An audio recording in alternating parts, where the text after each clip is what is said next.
Where's it? Scores. 5-0. It's warming up 5-0. Z-Ride and Roro. Sue. What's up, Sue? You flies, nigga. T-Ride. We say drink. Good one way. New day, same thing. People in the streets, but they cover me. They ain't doing the damn thing. Turn them up.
What's up?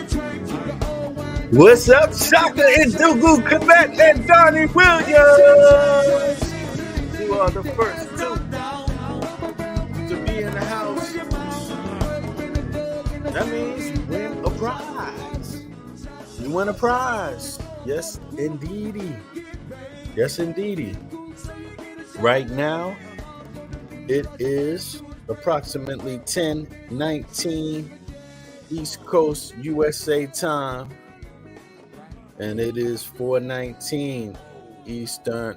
What is it? Central European time. Yeah, Central European time. And you might notice a few changes.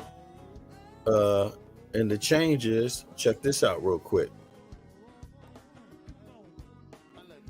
We're going to be asking some questions today about and having some convo today about activism from an activist perspective. And, you know, there's a lot of different kinds of activists. There's many different groupings of people that have activists. You know, and to some people, activism can even be a lifetime mission. And it's all good. For some people, it could be a momentary mission. So we're going to have that conversation.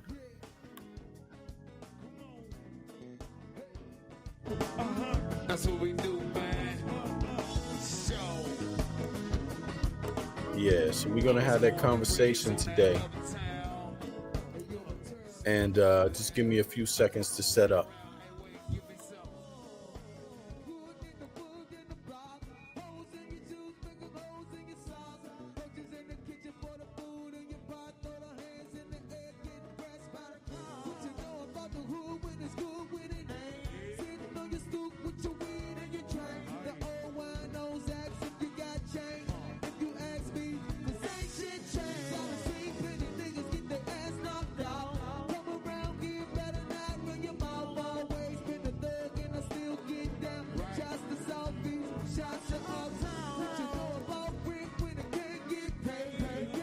Yeah, just setting up. 2 minutes, y'all. Come on in.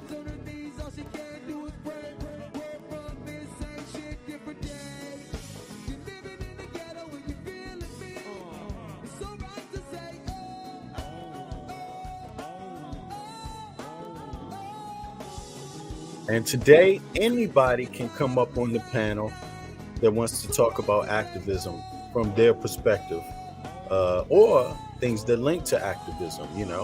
Sometimes there's movements on the ground looking for change. We could talk about some of those movements also.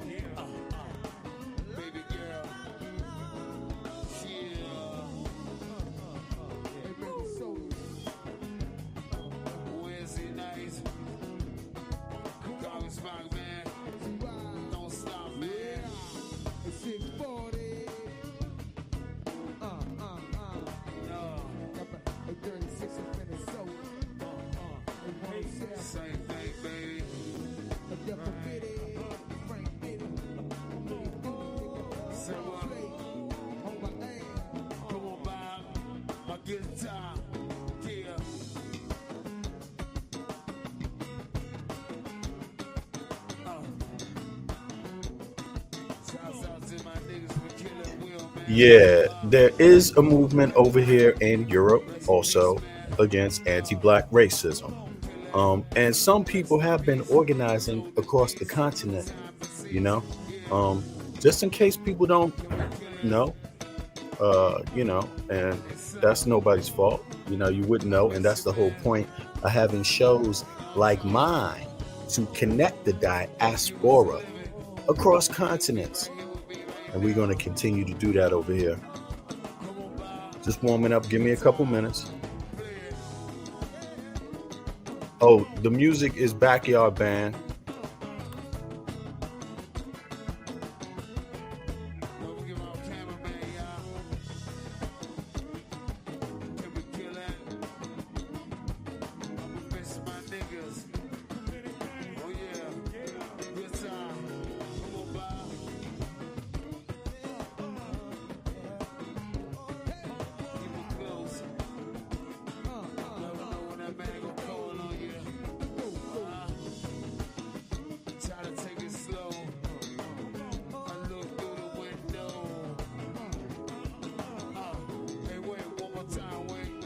Yeah, every once in a while, it's a good idea to go back to ground one, back down to the basics.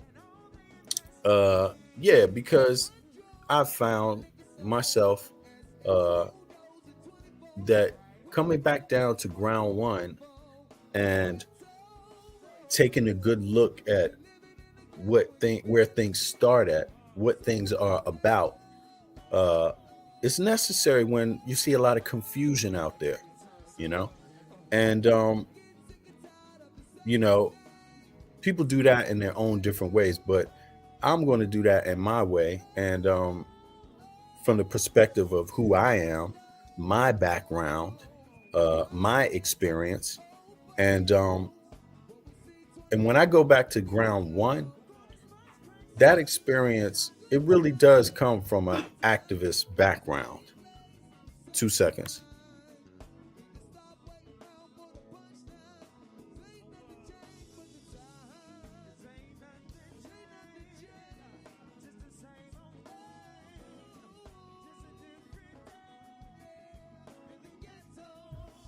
Yeah. And like I was saying, sorry, from my perspective, that's activism. You know, uh, I come from a activist background, you could say, and but I didn't spend my youth thinking about it much. Uh, my parents were actually activists, um, and when you're a kid, having your parents be activists into politics, local politics, um, you know, you don't understand that as a kid. It's actually not so nice because kids are selfish, and rightly so. Kids are very selfish, and rightly so. Kids want the attention, you know and when kids share that attention, the attention from their parents with the public, kids don't necessarily have any reason to necessarily like that. But it's a part of life, and it's a good part of life because you do have to share your space. You have to learn to do that. All people do, not just kids. 2 seconds.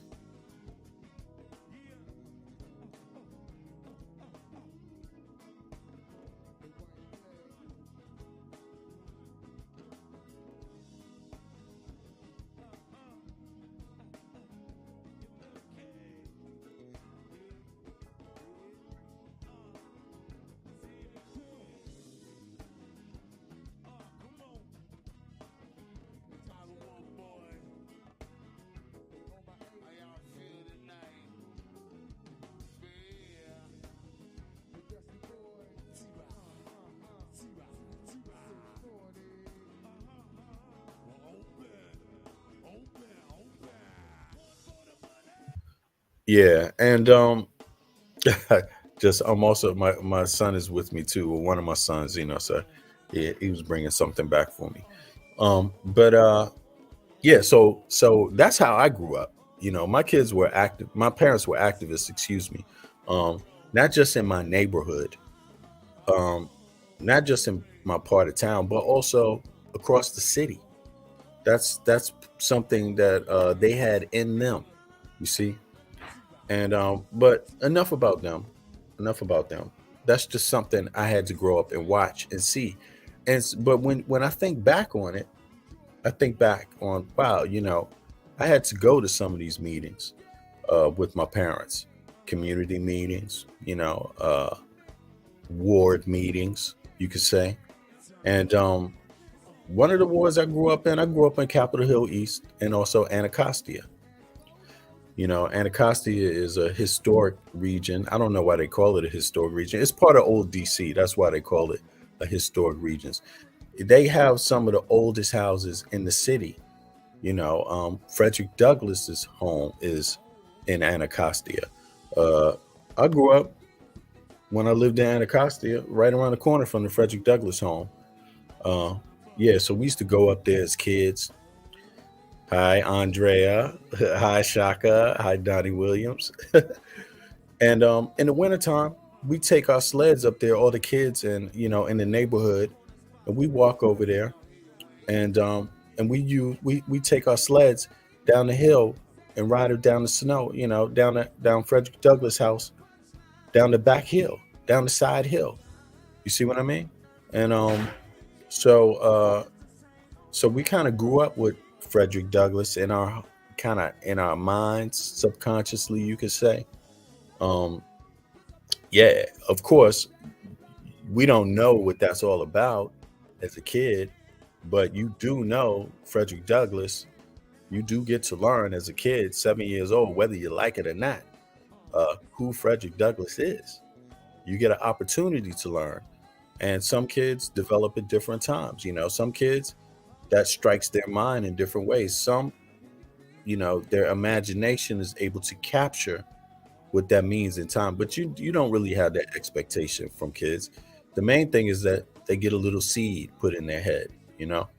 So yeah, so I grew up in that part of town, Anacostia, and I also grew up in Capitol Hill and Capitol Hill East. And Capitol Hill East is more like closer to the stadium, RFK Stadium, right? Uh, yeah. Some of the schools I went to, oh my God, went to McKinley Tech, Eastern High School, Spingarn Night School. Yeah. And, some of my homies went to school without walls, Eastern High School, also McKinley Tech, also uh, Wilson High School, that's uptown, along with School Without Walls is, Georgetown University campus. But it was a school for a special school, so the kids from all over went there. Um, some of my family is from uptown. Most of my family is from uptown, Georgia Avenue, U Street, that part of town. Um, but I grew up on Capitol Hill East, and Anacostia. That's northeast and southeast, right? So yeah. So I got an early glimpse at that.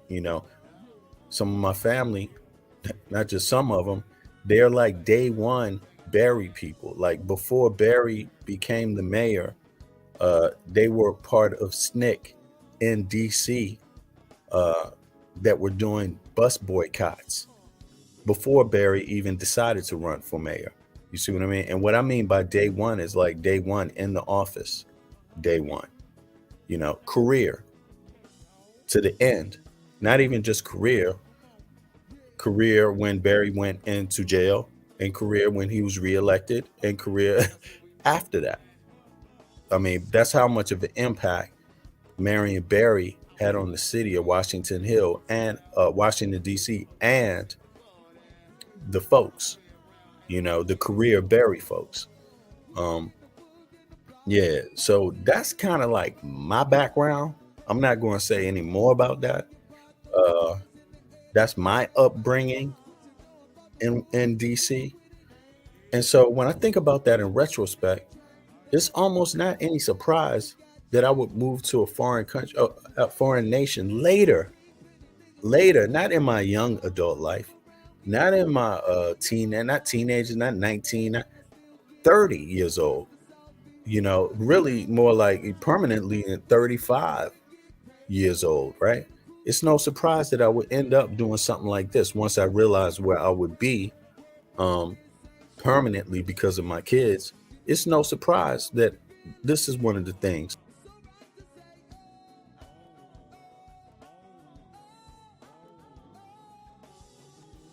Yeah, that's one of the things. So let's get into it. Today's topic is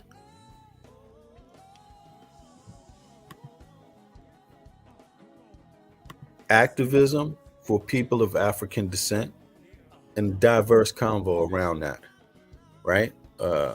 So let's get into it. Just a little background information. Let's see here.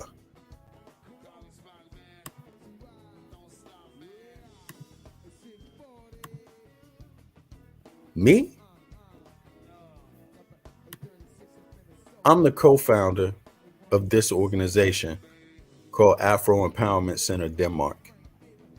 Uh, we used to have a name, African Empowerment Center Denmark, for like a year, but then we changed it because we thought Afro was more diverse and more broader. Uh, right. And what's up, David? Peace to you. And yeah, so officially, yeah, peace to the gods.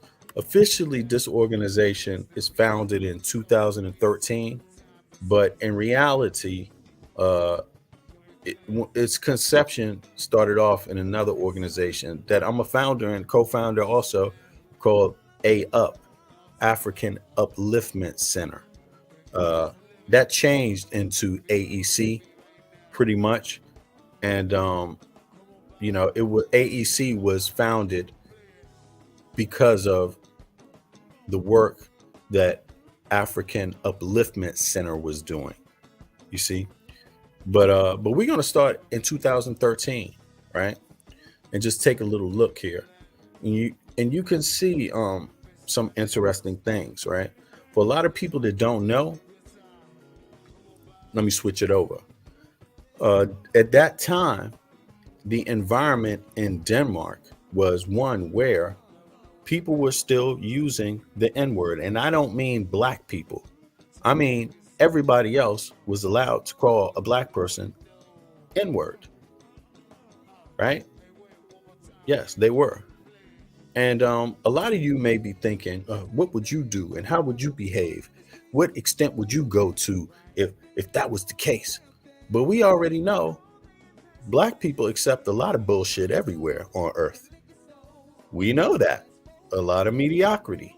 So before you go jump out the horses and think that you would do something about it, don't be so sure about that. Because if you won't do something about rape and molestation of black women, you probably wouldn't do a goddamn thing about the N word either. That I can assure you. Why? because it takes work. It takes organizational skills. It takes commitment, and it takes selflessness and sacrifice to do it. It actually does. And the reason why I could tell you is because I know. I witnessed it firsthand through activism, through being an activist. Yes, it's true. It's very true. It's very true. Um, we could take a few pictures. We're gonna take a look at a few pictures going back with the activism, right?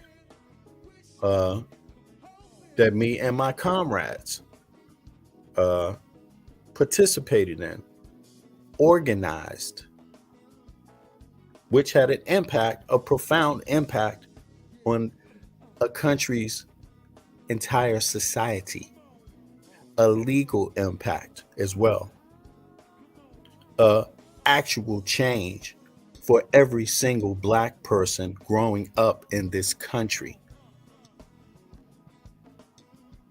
Yes. So let's take a little look here. Let's take a little look.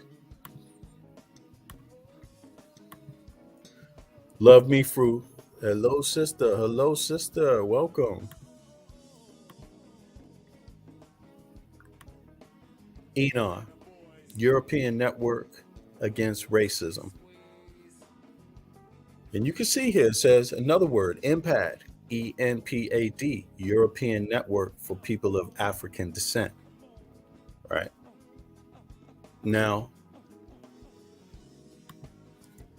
you just scroll through here. We can see some things. ENOR and ENPAD recommendations for fundamental rights for people of African descent in Europe. Yes, that's a document. You could go there. Let me put the resource up on here. Let me send this over to you. And again, I'm learning how to be a host and to run a program through my man Shaka and Dugu Kemet, who's been gracious enough to let me learn from him. You know, he's been also selfless and actually helping a brother out. But let's review this. We can go back. Let's go back in time. This is 2018. It's 2018, 2017. Shadow reports here. Afrophobia in Europe, 2015. Right? Let's go all the way back. Let's go back some here. Let's see. 2014. ENOR book on visible minority, confronting Afrophobia and advancing equality for people of African descent and Black Europeans. Yeah, I actually know the people that wrote that book personally. They're activists across Europe. They're not in Denmark. See, ENPAD, European Network for People of African Descent, they're a broad organization of members. They're a broad organization that meets of member organizations across Europe. So heads of each organization, Black organizations, that's actively combating discrimination specifically for people of African descent meet through ENPAD. Different country, we meet in different country at that time, different country every year, every other year. The leaders from the UK, from France, from Holland, the Netherlands, Germany, Denmark, Sweden, Spain, Italy, Greece. You can name them all. Hungary. Yeah, they meet. It's called a network, European Network for People of African Descent. And these organizations have hundreds, 200s, thousands, maybe, in some case, of members. And these organizations are charged with disseminating information to the local populations. And not just disseminating, receiving information from the local population and reporting to the UN. Yeah. We communicate together. So let's say, for an example, when somebody that's actively working on a similar thing wants information about what's going on with black folk in the EU or in a specific nation state, they pick up the phone and call somebody inside of this network to say, hey man, who can you point me to in this country or that country or this country? You know? And a brother like myself, his name would often come up. That's how it works. It would come up. Now let's see here. Let's just see here. And guess what? If you're not, your name might come up, and your name's not coming up because you're getting paid to come up. Your name's coming up because you've known through a collective of people to be a reliable, true brother or sister to the cause, not to any person. Never to any person. Because activists are not infallible. You see? That means if you're violating other activists, your ass might get kicked out of the club. Yes. That's what that actually means. So let's take a little scroll down some more. 2015, 2014, 2014. Let's see here.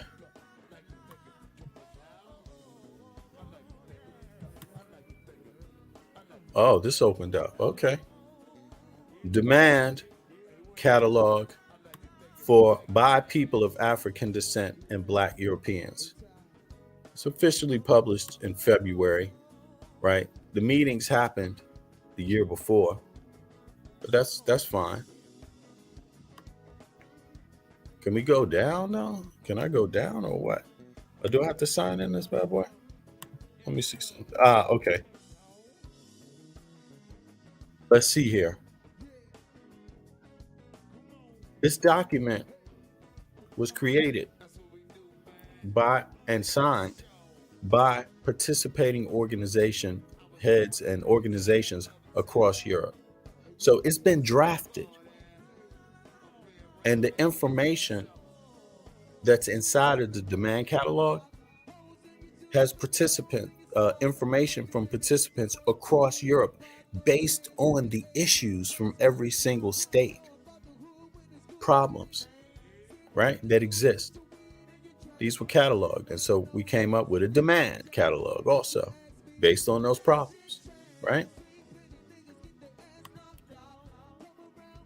Introduction to core demands: employment, justice, asylum, civic education. Civic education, that's information and knowledge on how to combat things, right? Institutional education, and then the signing parties. Okay. And co-signing parties. Chapter 1, first core demand, because unlike in the United States of America, and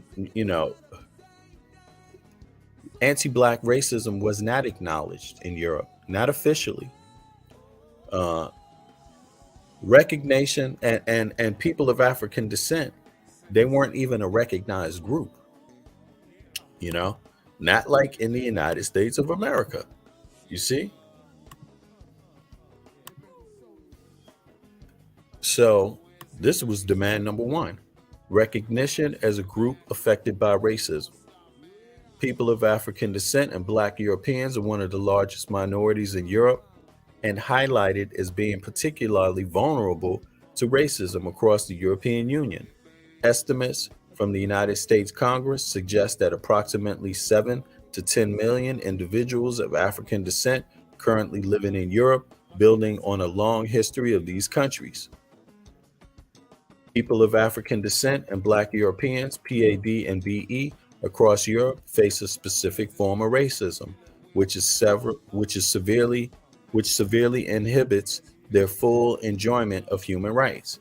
We demand a recognition of the situation of people of African descent and Black Europeans in accordance with CERD's General Recommendation number 34 on people of African descent, the findings of the UN Commission for Human Rights Work Group for People of African Descent, ENAR's findings on Black European and People of African Descent in Europe, 2012, right? So let's look at the signing parties.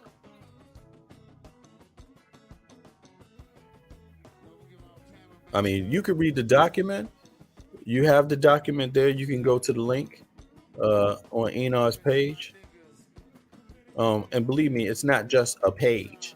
It's actually an organization with linking to mass amounts of people across Europe.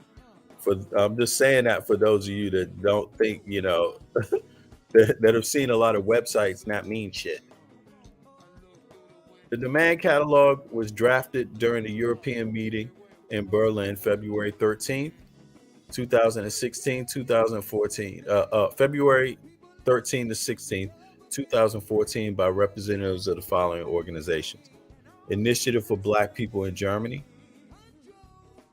European Network Against Racism, Ebony Cultural Arts and Human Rights Organization, Hungary, Pan-African Movement for Justice, Sweden, ENAR, Sweden, Institute for African Studies, Slovenia, ENAR, Slovenia, Less Indivisible. Oh, this is France, Shaka. I think this is called Invisible People, the Invisibles, or the Unseen in France, ENAR, Hungary, the Center for Pan-African Studies in Spain, Asante in Greece, Black Dutch Movement in the Netherlands, International Institution of Science and Research, the Netherlands, Crediamo La Parola, Italy, African Empowerment Center, Denmark. Stop. That would be our organization, right? So let's go back. Boom. Let's see here. So this is what you're looking at here. We switched our name to Afro Empowerment Center. Actually, I'm not even sure why that said. We switched our name to Afro Empowerment Center in 2014, later that year. So we were still called African Empowerment Center at that time, but nonetheless, right. So this is Afro Empowerment Center's Facebook page. Anybody can access it. Let me put that in the link for those of you that want to know. But for, I'm sure only a few want to know with bad intentions. But this is here for you also. So let's see here. This is one of my homies right here. This is the president at the time. I was the vice president at this time. I'm a founder. He's a founder of this organization, right? So let's take a look at a few things, a few photographs, a few pictures here.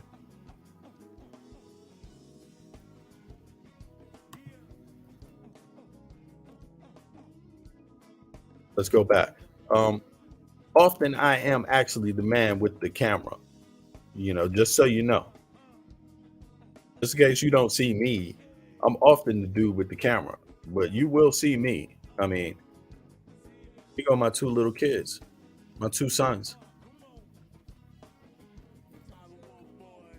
They're much bigger now. They're very big.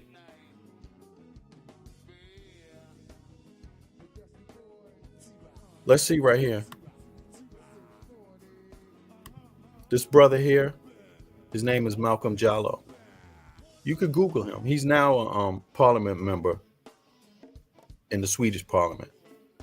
But at this time, he was a victim of anti-Black racism. He was not a parliament member at this time. He was a victim.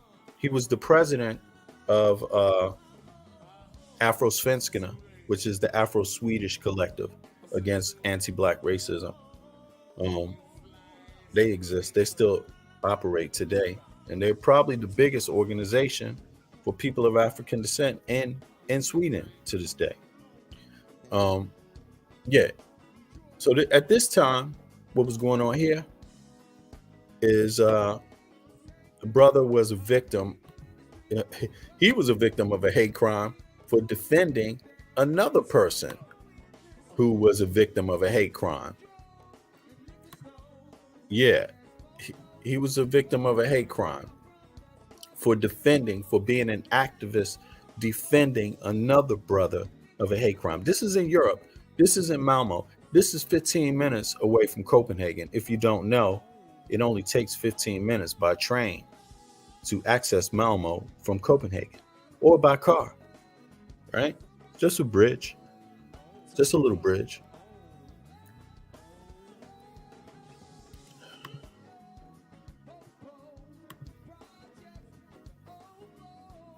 Don't know if you can see this on the right. Hang on, Afrophobians. See how the right wing hate groups work over here is they're very clever. They're very clever. They're clever, kind of like Sonetta is clever, but they're more clever than him. I'm gonna tell you that. Way more clever than him. And you know, they actually are smart enough to have some help from higher ups, unlike Sonetta, right? Unlike Sonetta. You know, it's a different kind of situation, just to let you know. You know, and if you mess in these folks' business over here, you could get threats from white supremacists, for real, the real type. You know what I'm saying? Not little petty morons like Sonetta. So, you know, just on that little poke of, you know, those that, you know what it's like to get threats. Yeah, I know what it's like to get threats. So dealing with a cockroach like Sonetta is not really a problem at all. Not a problem at all, you know. Even though we're not here to talk about him, we're here to talk about activism, right? What's up? I mean, Donnie, sometimes they only understand this kind of language, bruh. I mean, actually, they don't even understand this kind of language because they might only understand worse. I'm just saying this for the polite, intelligent ones among them, you know? So, as you can see, this is not a nice picture. Hold on. Let me see something here. I'm gonna put this in the chat also. Put this over here for the moment so y'all can see this too. I'm sorry. One. Now y'all can see this a little bit better. Oh, why is this commercial up on here? Screw that. Here we go. I'm gonna put this up in the chat. Boom. Now,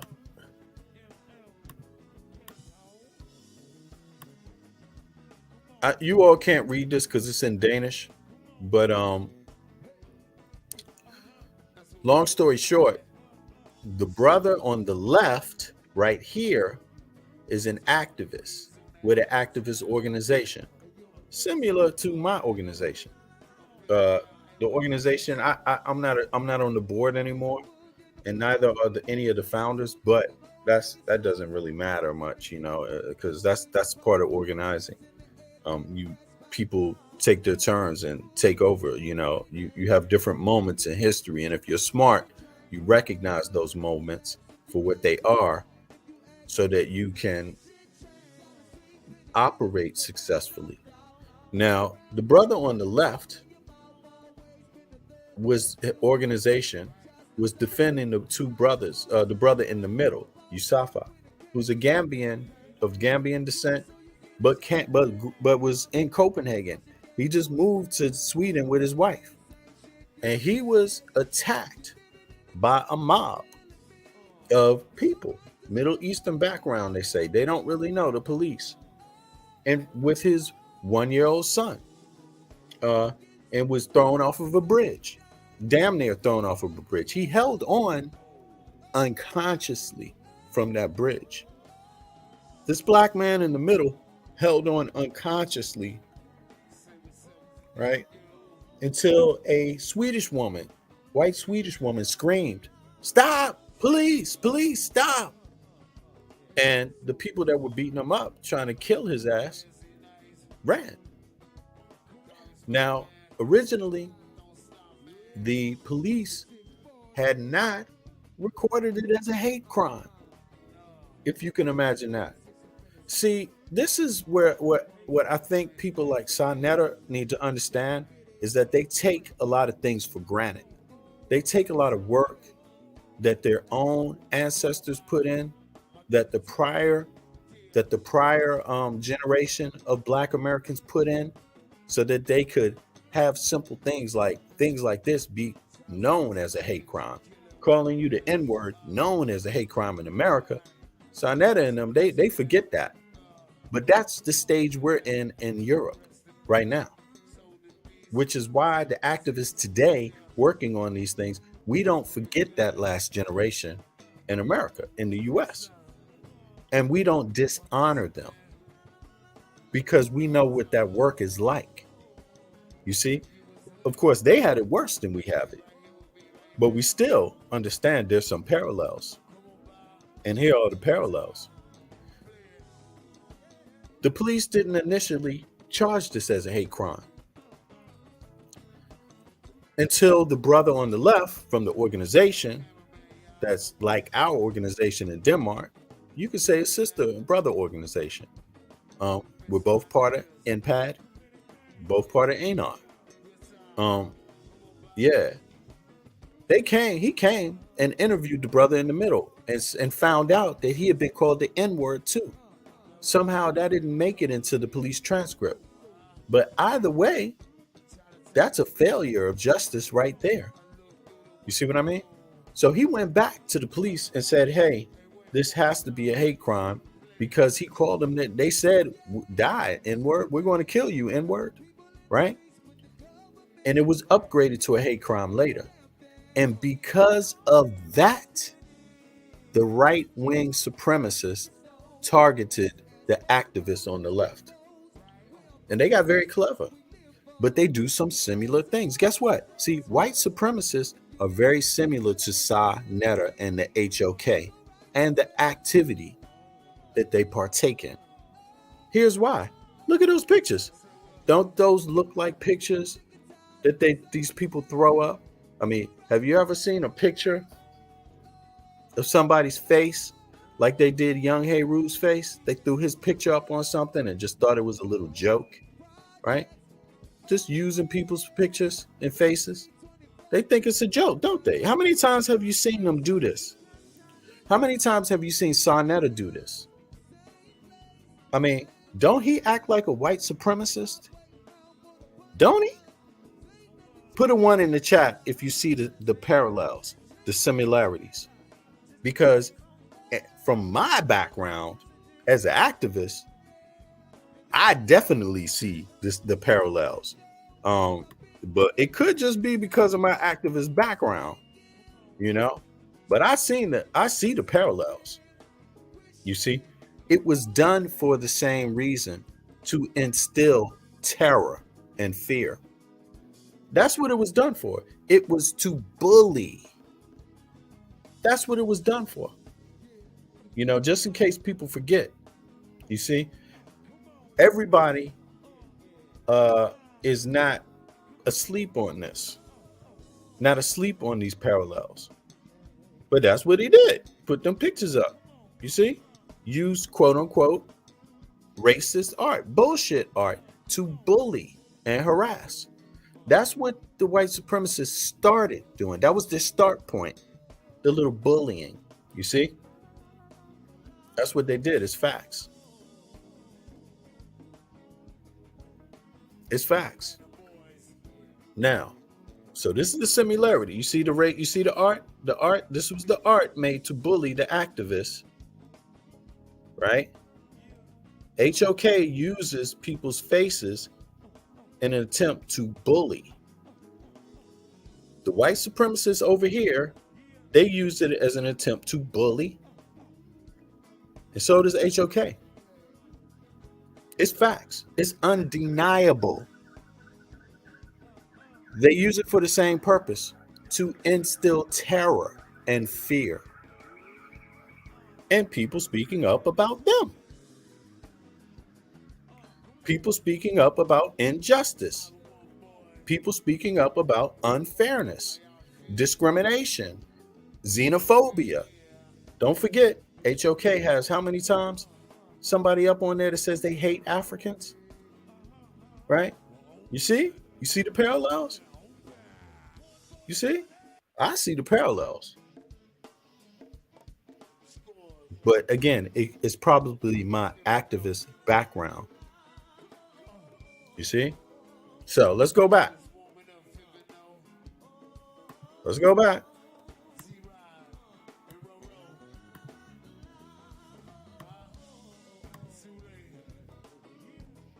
Afro Empowerment Center, Denmark.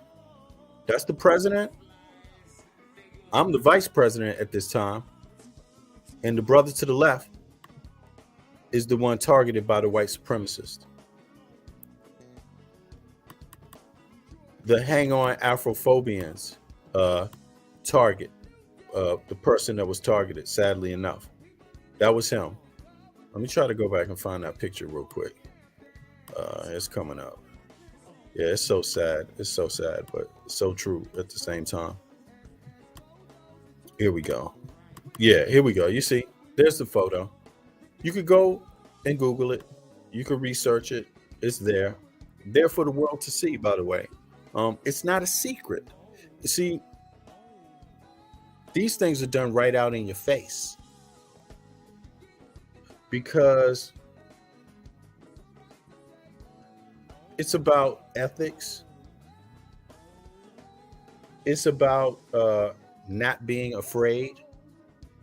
It's about being bold, boldly making a statement. The statement is, you will not stop us with your hate. Right? That's what that's about. You see, there's a lot of people. Don't be confused. This is not everybody. This is not all black people in Denmark. You see, just like in the past, it wasn't all black people in America. You did have some coons and sellouts. You actually had black people targeting activists. You see? So don't necessarily put yourself in this picture, because that picture is reserved for the people that put themselves in it. And again, this ain't one photo we talking about. It's not about one photo, right? Because, I mean, anybody can produce one photo. Oh, by the way, look at this one. You might, I don't know. Who do you think this is down here? This is so interesting. Did I just see something? Whoa, I just saw something, man. I don't even know what is this? Oh, can y'all see this one? Who's this? Who's this dude down here? You see that? Hate speech is not free speech. See, this was about calling black folk legally the N-word in Denmark, in this country. I'm getting somewhere. I'm going somewhere with this. Because, see, point one, anybody that want to threaten me or my family can get fucked up in numerous ways, and will, especially the legal way first. You see? And then, and then any other way possible. You see? Because self-defense is self-defense. You see? That's what it is. See? That's how it works. But the truth is that the law should be able to stop people from targeting you and targeting your family. The law should be able to, right? And the law will, because in the United States of America, this is not the 1950s. You see what I'm saying? When people go out there on YouTube and target persons and explain to them how they're going to do it, and you could exhibit their mode of bullying, just like we could exhibit the mode of the white supremacist bullying in Europe. See, it makes a clear case, a clear civil case also, not just criminal, but civil. Gotcha, biatch.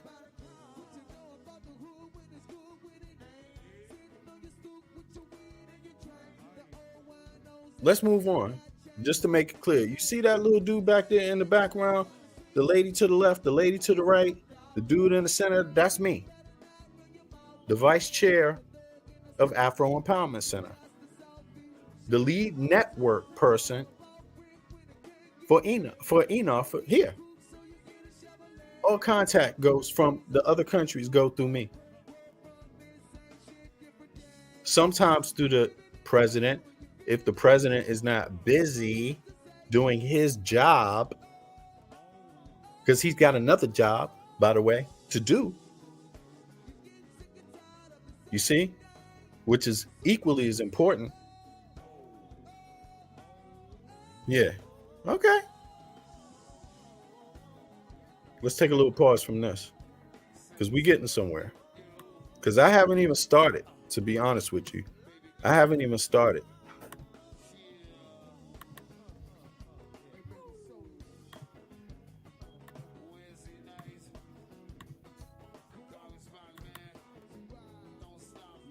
Can y'all see this? Okay, y'all can't see this. Let me see. Let me switch it over now. Switch it over to this. Boom. Y'all can see this. All right. Boom. Let me see if y'all can see this. Yeah, y'all can see that. That's me talking to some politicians, talking to some lawyers. I'm the vice chair, so the president is not always out speaking only. Sometimes I actually went out and spoke. That's me with a bullhorn. That's me sitting next to who again? By the way, the brother in Sweden, he was also the vice chair of ENAR at that time, European Network for People of, European Network Against Racism, but also basically one of the founders of NPAD, European Network for People of African Descent. And that's me on the left. You see, on a panel here in Denmark, talking about anti-Black racism and convincing people that the law needs to be changed, that the acknowledgement needs to happen. See, this is not one dude from New York, from Brooklyn, and another one from Harlem sitting next to each other. This is one Black dude from the US who lives in Copenhagen, 15 minutes away from the other Black dude that lives in another country in Sweden, Malmo. Two activists, board members of activist organizations specifically working on discrimination against people of African descent. Nothing else. Nothing else.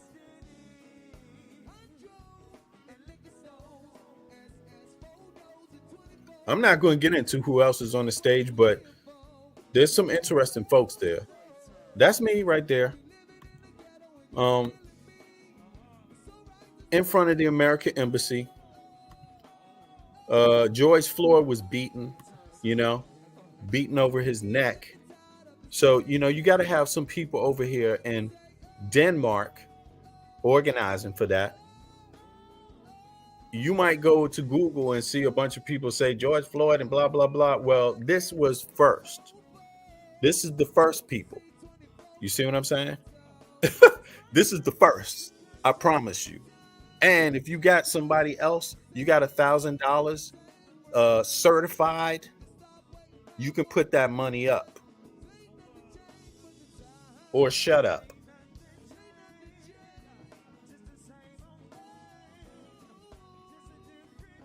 This ain't the end.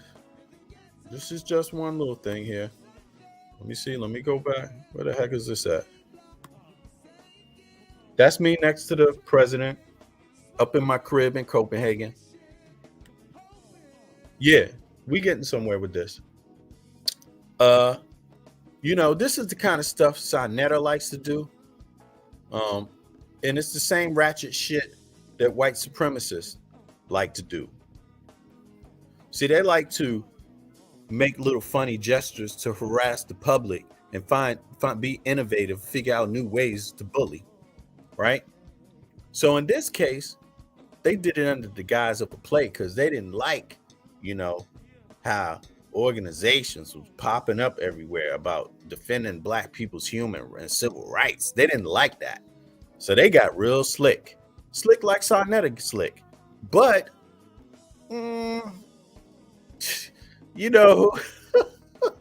again, I got to say, they have help from the government. Sarnetta doesn't.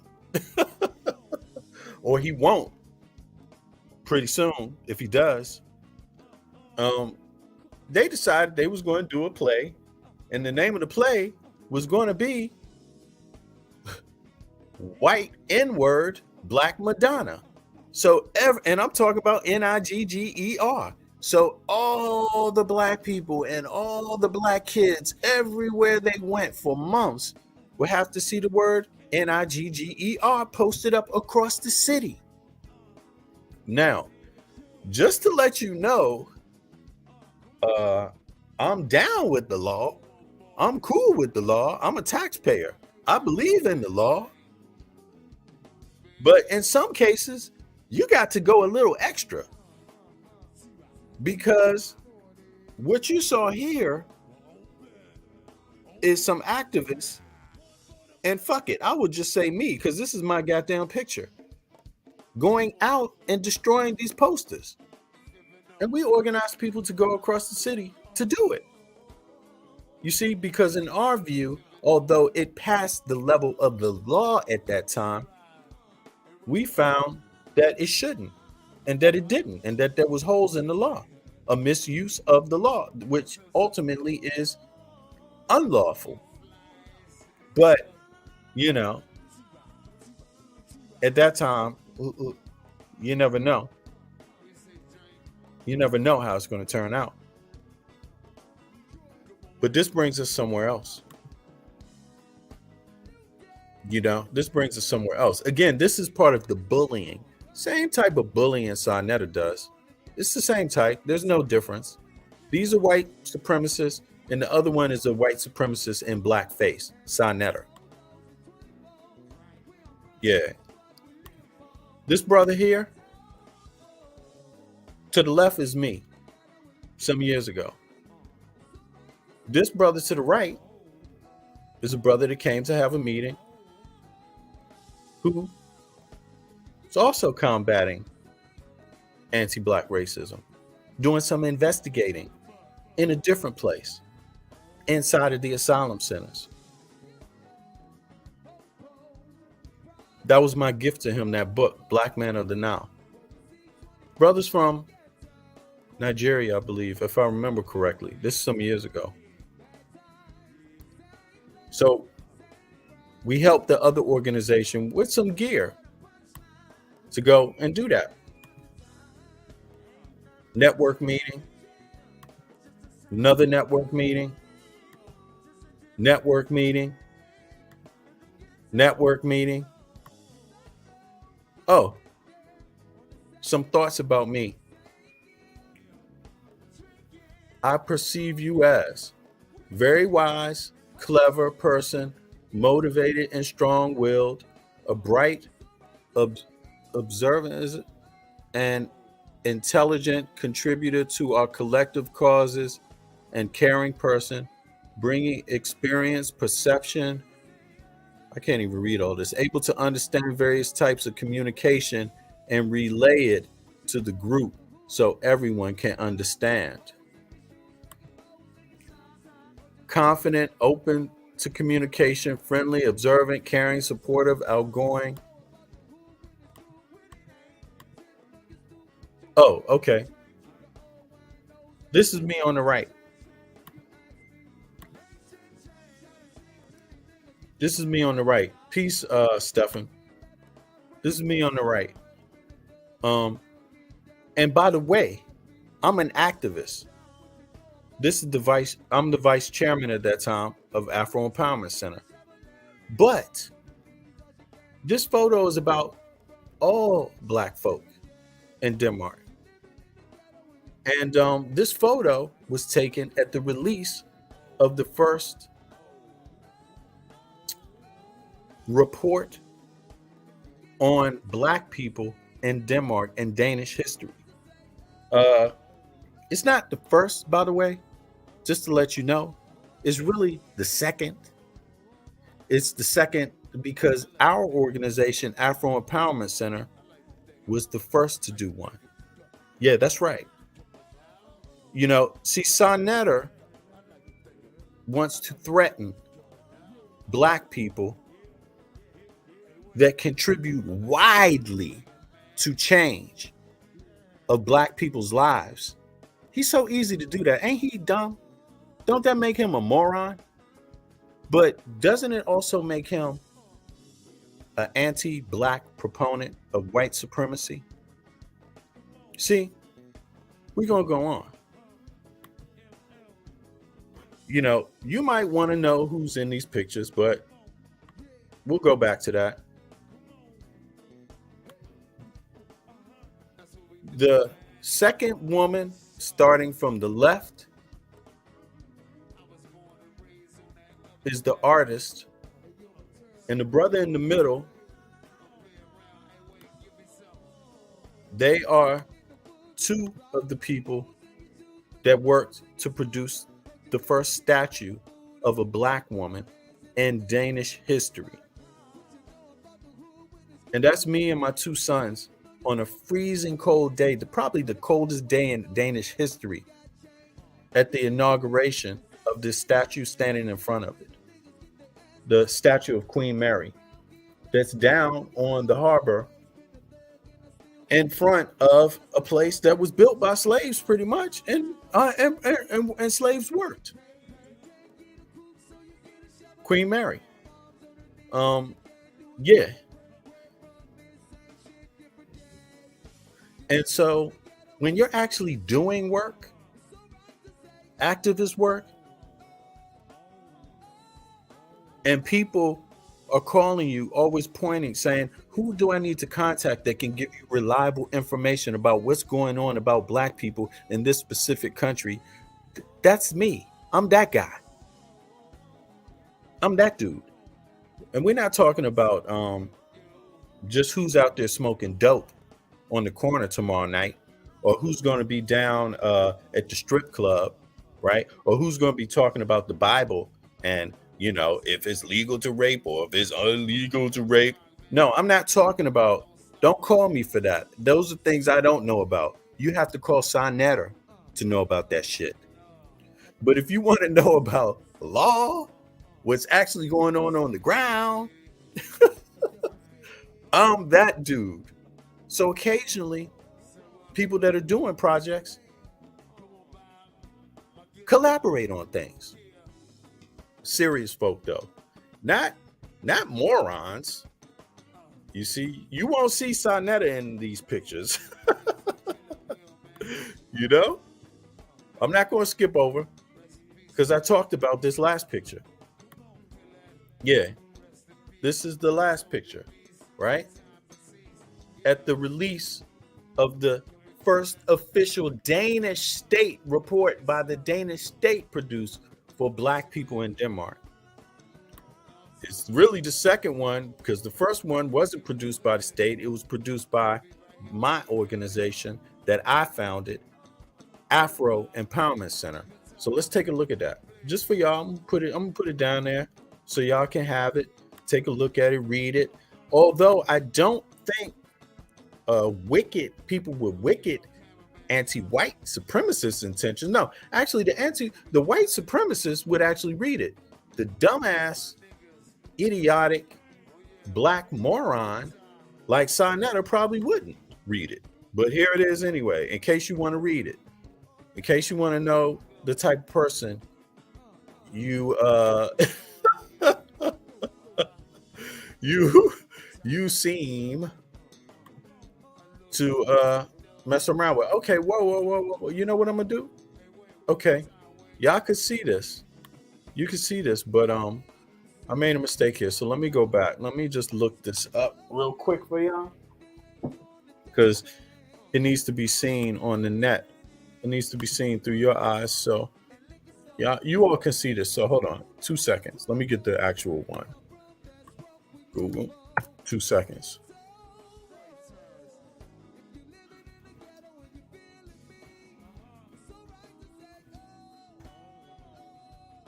Let me see here. Is it here? Right, here we go. Boom.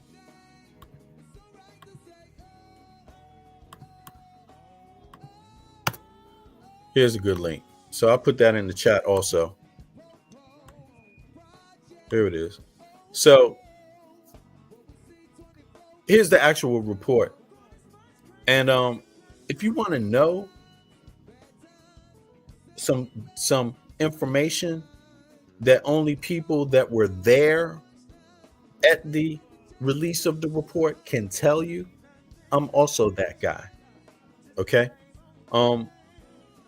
It's my organization that did the first report on people of African descent in Danish history.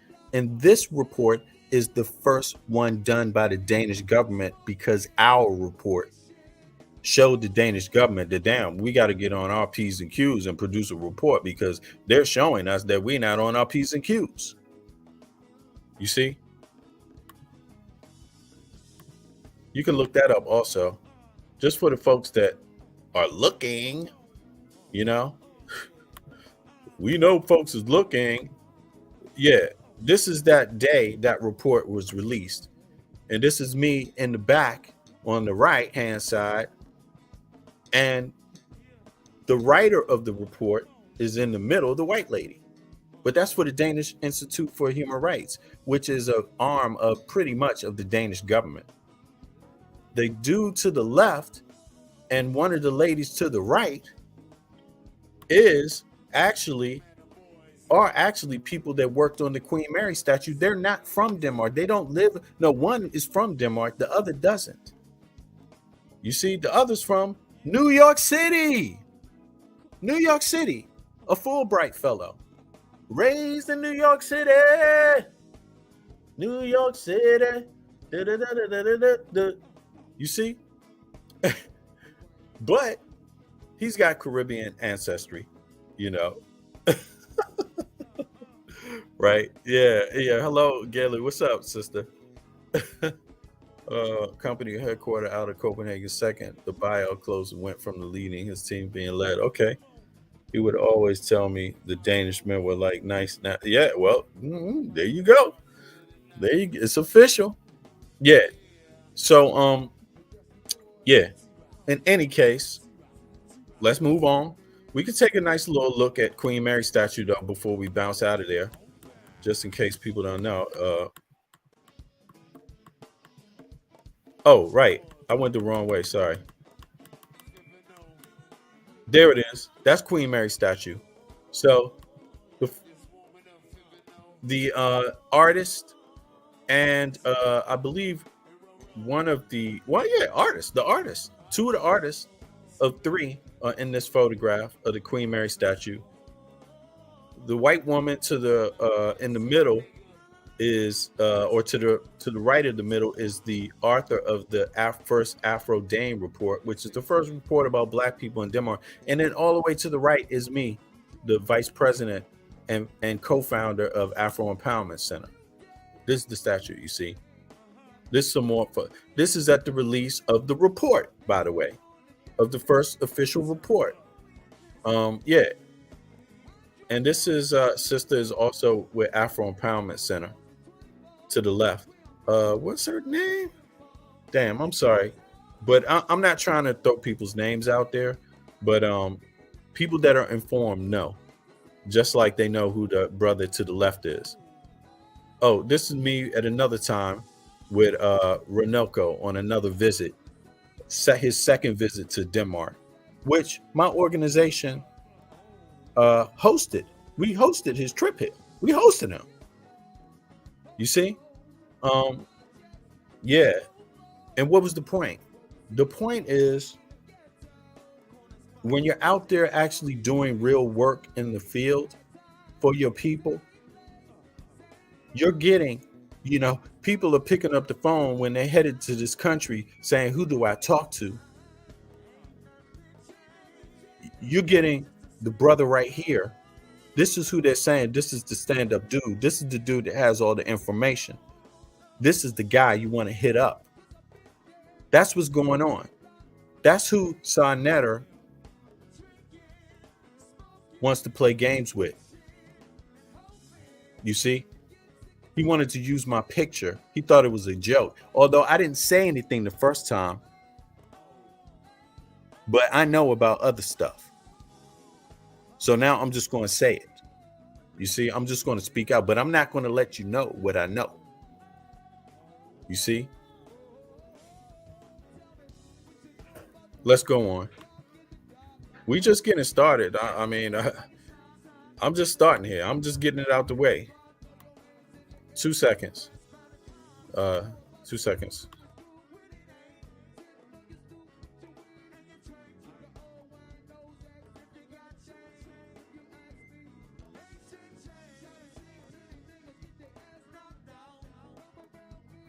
Yeah. Okay, I'm back. Benny, let me see, the brother that owns the urban clothing store closer to the airport? I can remember his name. Um, Urban clothing store? Urban clothing? Close to the airport. That's outside the city. Um, but clothing store. Let me think about that. Urban clothing store outside of the city. Are you talking about it's an urban clothing store in the mall called Fields? If it's in the mall called Fields, I don't know. I don't. I don't think I know him personally, but he probably knows me though, because and I've probably seen him before too, because there's some center places that people like us kind of link up at anyway, just for low key moments. Like we do have a nice cocktail bar. A lot of us like to link up at from time to time and talk and yeah, shoot the shit and all of that. So I'm sure if I know him through the cocktail bar and one of our other brothers owns. That's further in the city, closer to where I live. But now I don't know this store. But there's a few brothers that have urban stores, but a couple at least. But yeah, if you could be more specific, maybe I could tell you.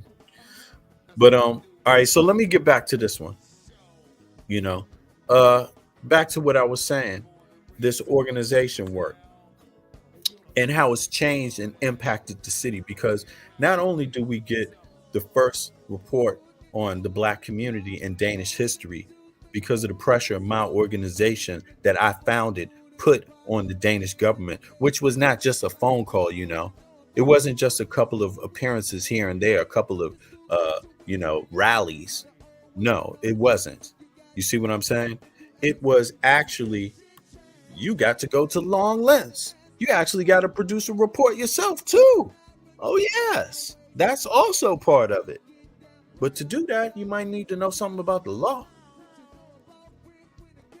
Oh, the reason why I asked, because he wanted us to come back out there for a minimal vacation.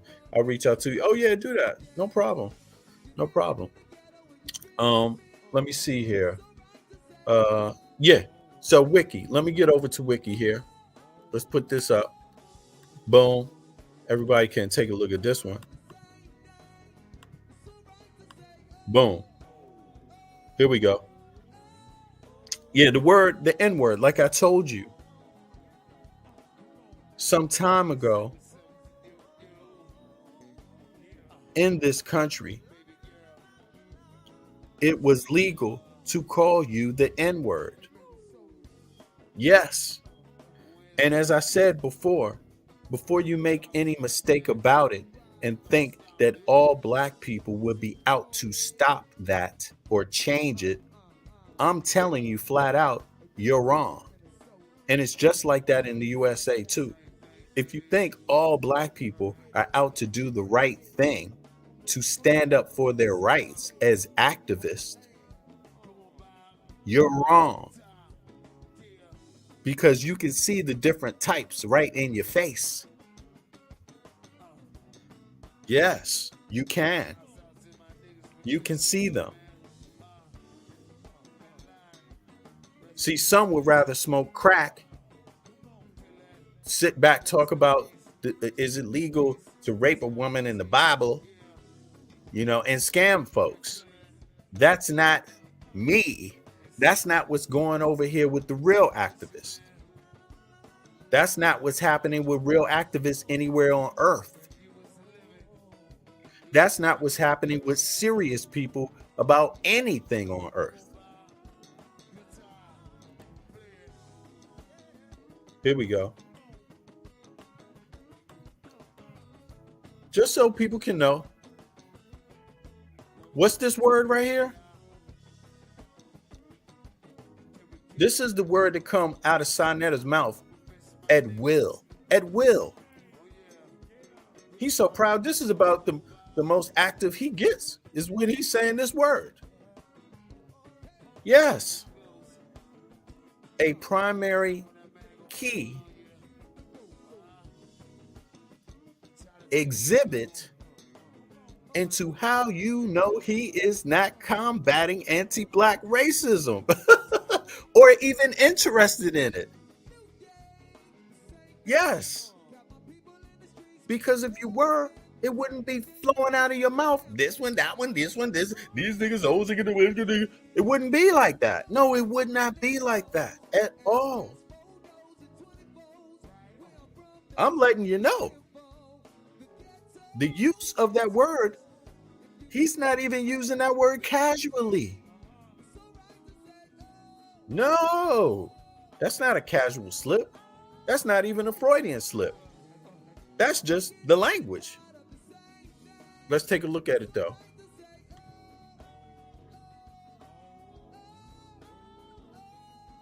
They want to describe the word. They want to explain the word. See, they wanted to hold on to that word. They wanted to get into where it comes from and why it's it's a Latin word. Latin comes from Niger, black, blah blah blah blah, la la la la. Use blue, brown people, hoofower, he, oh ho ho, Africana, ella exemplivis, sort, the USA, Africans, Americana, African, order, NEGR, upfellas, gamma day, ella, and nil setna, oppressed. Yes. Okay. Now today, do you see something here?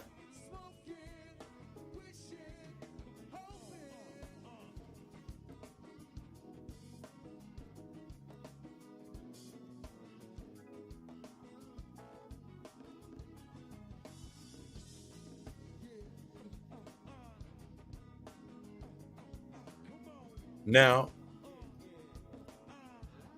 they're saying 1996. That might have been the first time they heard that word. But let me tell you, that is not at all what they were calling people, and that's not even what black people were advocating for in Denmark. Not as a group. And how can I, in Denmark, and how can I tell you? Because I was here advocating for the end of that word. Exactly. And if that person was around that they could find, they would mention that person. That person would have been in one of those pictures. That person's not even mentioned in the report. You see? They don't even tell you here. They just tell you since 1996. Let's see here. What else is there? 19 Afro Dancer Nui Dance Ord for 1955 to the day. Okay. Well, why the hell didn't they use that word? Aha. What? Hold on. See, look. They don't even give you New Ord in Danish in the Danish dictionary. Okay. Okay. Oh, aha. You see? It's actually a new word to officially in the Danish dictionary. They talking about from 1955. Yeah, okay. What's the second one say? Afro Danska. Who is this that they're quoting? They're quoting the president of the organization I co-founded. This is the other co-founder. Right. You see who they're quoting? They're quoting the first report that I showed you. You see, just earlier, just a few minutes ago. This is what they're quoting, citing these words. I don't know where the hell they got 1955 from. They need to cite it on here. But in any case, Control F.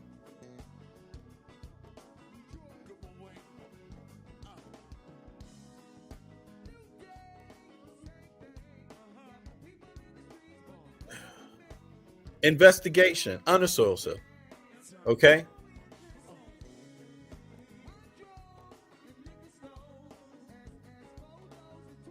Let me move this down a little bit. Sorry.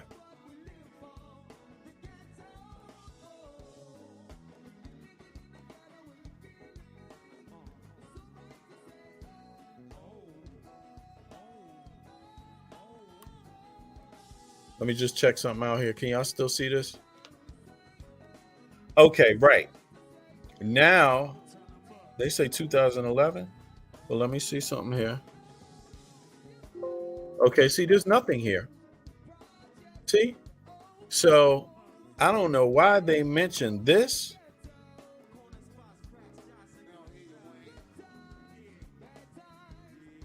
Oh, they're talking about this picture right here. This connect. I believe this is connected to that. Hairborn and Afro Dancer. This is incorrect. This comes in 2017. This is an error here. But in any case, yeah, this is an error. There's no mention. There is no mention. And I know this for a fact. And if this is something somebody want to point out to me, please do. Because this did not exist at all. They said it out of their own mouth at meetings with them. So I don't know where they grabbed this out of the hat. So you have to prove that to me. And I'm telling you straight up. So here we go. In any case, again, Control F, Afro Empowerment, EM. So,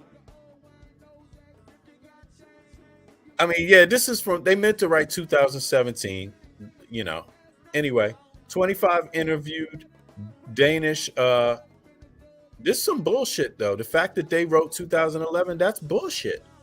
The report is in 2017. You have the link to the report here in the chat. Okay, let me put the link to the report again.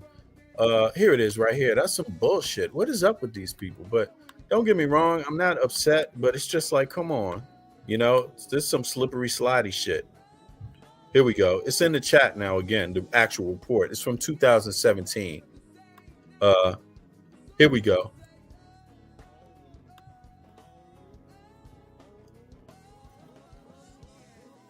They're talking about our report. Here, the first one in Danish history. 2015, from Afro Empowerment Center til personer med afrikansk afstemning bosiddende i Danmark var 70% af de afspurgte født uden for Danmark, 55% af hele gruppen identified as Africans. 29% as Afro-Danes, 17% as mixed race or one's black parent, 16% Danish, 12% black, 11% black Danes. Right. They're talking about our report. You see what I'm saying? They're talking about our report from the organization I co-founded with one other person. And there was one other guy, but he only lasted 3 months before he got kicked out. So none of that shit worked. So he wasn't even around when they talking about Afro Empowerment Center. That was when we was called African Empowerment Center. The first year, he only lasted 3 months. Now, but in any case, you see? So when this moron, Mr. Sandusky, wanted to put somebody's picture up there, apply the N-word to them so broadly, you know, he don't know who the hell he dealing with. See, he's not just shitting on me. He's shitting on all of us. The entire goddamn group. You see what I'm saying? He's shitting on people that do work for black people. That's who he's actually shitting on. In his dope fiend frenzy. Because you know he doped up when he come online.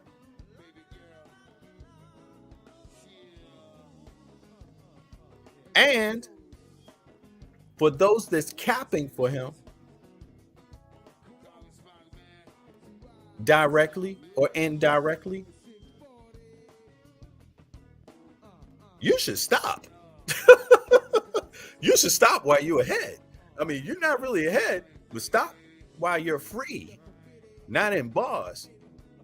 And the other should just stop before you get embarrassed flat out. Because this is what activism is about. I'm pointing it out to you. See, I'm almost getting there. I'm not quite there yet. I'm not quite there yet. But I'm almost there.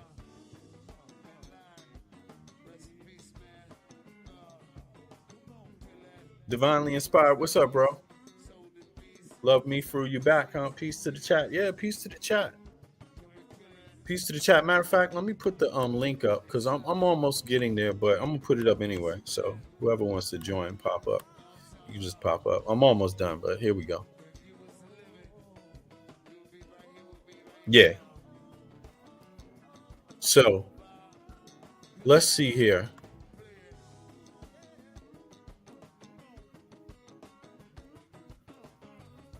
We want to have a conversation about activism, right? See, when you go to these meetings, let me pop back out of this one. Present, stop screen share. Let me see here. When you do activism, right? And I'm just telling you based on my experience, but also my informal, practical education as an activist, because, you know, I did actually have to learn from activists, you know, seriously. I actually had to learn. I had to learn language. I had to learn about law. You see what I mean? And,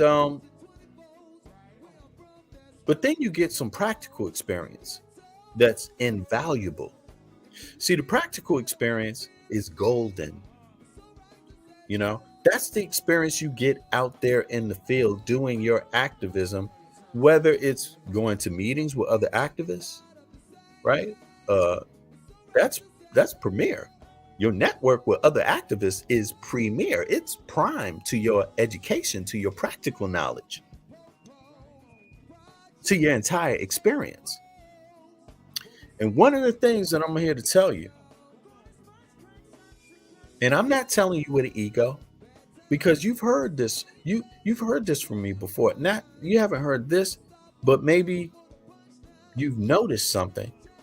I don't drop the N word too often. If you've been paying attention, you will notice that. And there's a reason why that is. Because I'm keenly aware of what anti-Black language is. Because I'm an activist who's worked specifically for the cause of people of African descent combating anti-Black racism. So how are you going to combat anti-Black racism if you don't know what's anti-Black? Anti-Black behavior, anti-Black language. How are you going to do that?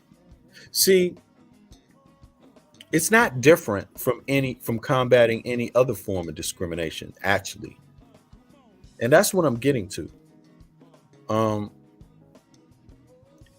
If you want to discriminate against LGBT, I mean, they have language. There's terms that they talk about. Yeah, there's also behaviors that they talk about. Yeah, there is. It's the same thing with Black people being anti-Black. Yeah, anti-African. It's the same. People share kind of, different behaviors, different values, different understandings, knowledge. They pass around pseudo knowledge also. Right, pronouns. Thank you, Donnie. Pronouns. Exactly. And it's the same for Black folk. It's the same for African folk. One of the pronouns is the N-bomb. That's actually one of them. It's one of them.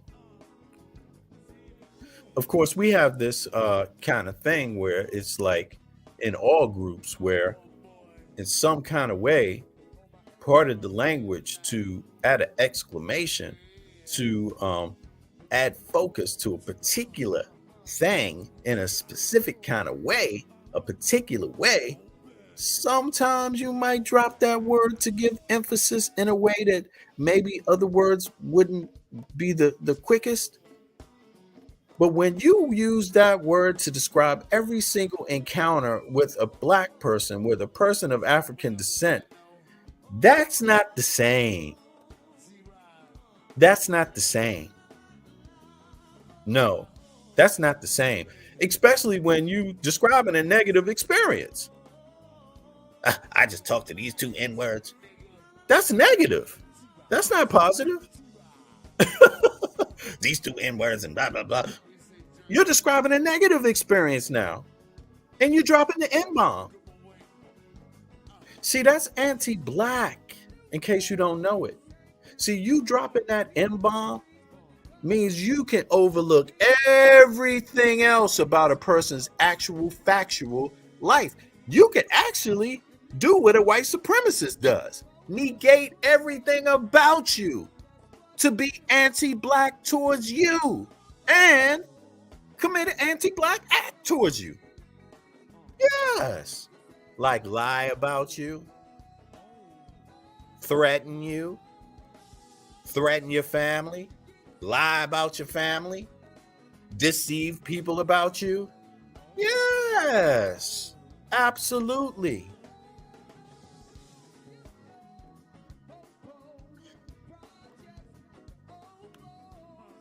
The panel's open. Y'all can pop up. I'm gonna take a 2-minute break, listen to some music, and y'all can pop up. Let people know. Let me know what you think.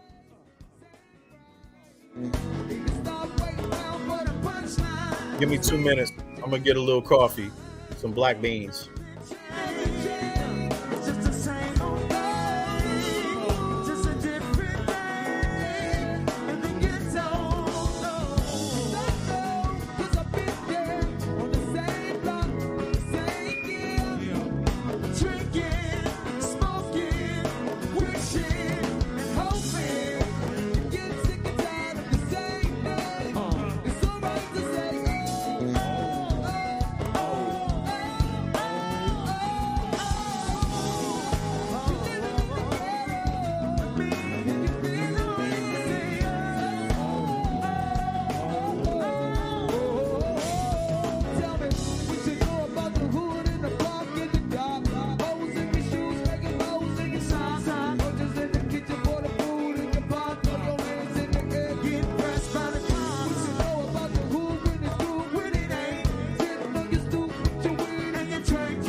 So, baby girl,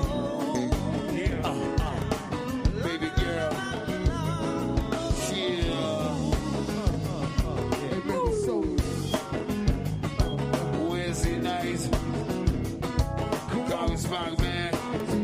Don't stop, man. It's 640. All right. Yeah.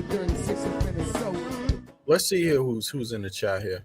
Nobody was up on. Nobody popped up. Let me see here. Okay. I think y'all all came late, man. Maybe I should do a rewind and just cut this one out. That's okay though. I mean, I got what I wanted to get off for the moment, and I can always follow up more on this topic because the reality is that this topic ain't going nowhere. You see what I'm saying? It's not going anywhere. Okay. Here's Devon. What's up? What's up, brother? You came on right on time. What's going on, brother? How you feeling, man? Oh, I'm good, man. I'm good. I'm just, I was scheduled to go to the amusement park today with my kids, but the weather, man, the weather broke bad. So, yeah, can't just waste the money. I hear you. I hear you. Yeah, how you doing? I can't complain, man. Woke up this morning, Okay. Yeah, you woke. But you know what? That's also real, brother. That is real. Oh, yeah. That's just a fact of life, man. These times have been challenging, Very much so. Yeah, and in some cases, I'm not sure. Like, I mean, it's the timing, brother. There's so many things. You got global warming, heating. Then you got the buildings. A lot of some. I don't know where you live, but I know New York has a lot of old, big buildings, right? They do. And they can maybe affect your health in some ways. People getting asthma and stuff like that. Let me tell you, brother. I moved to Georgia. Actually, I'm in Georgia now.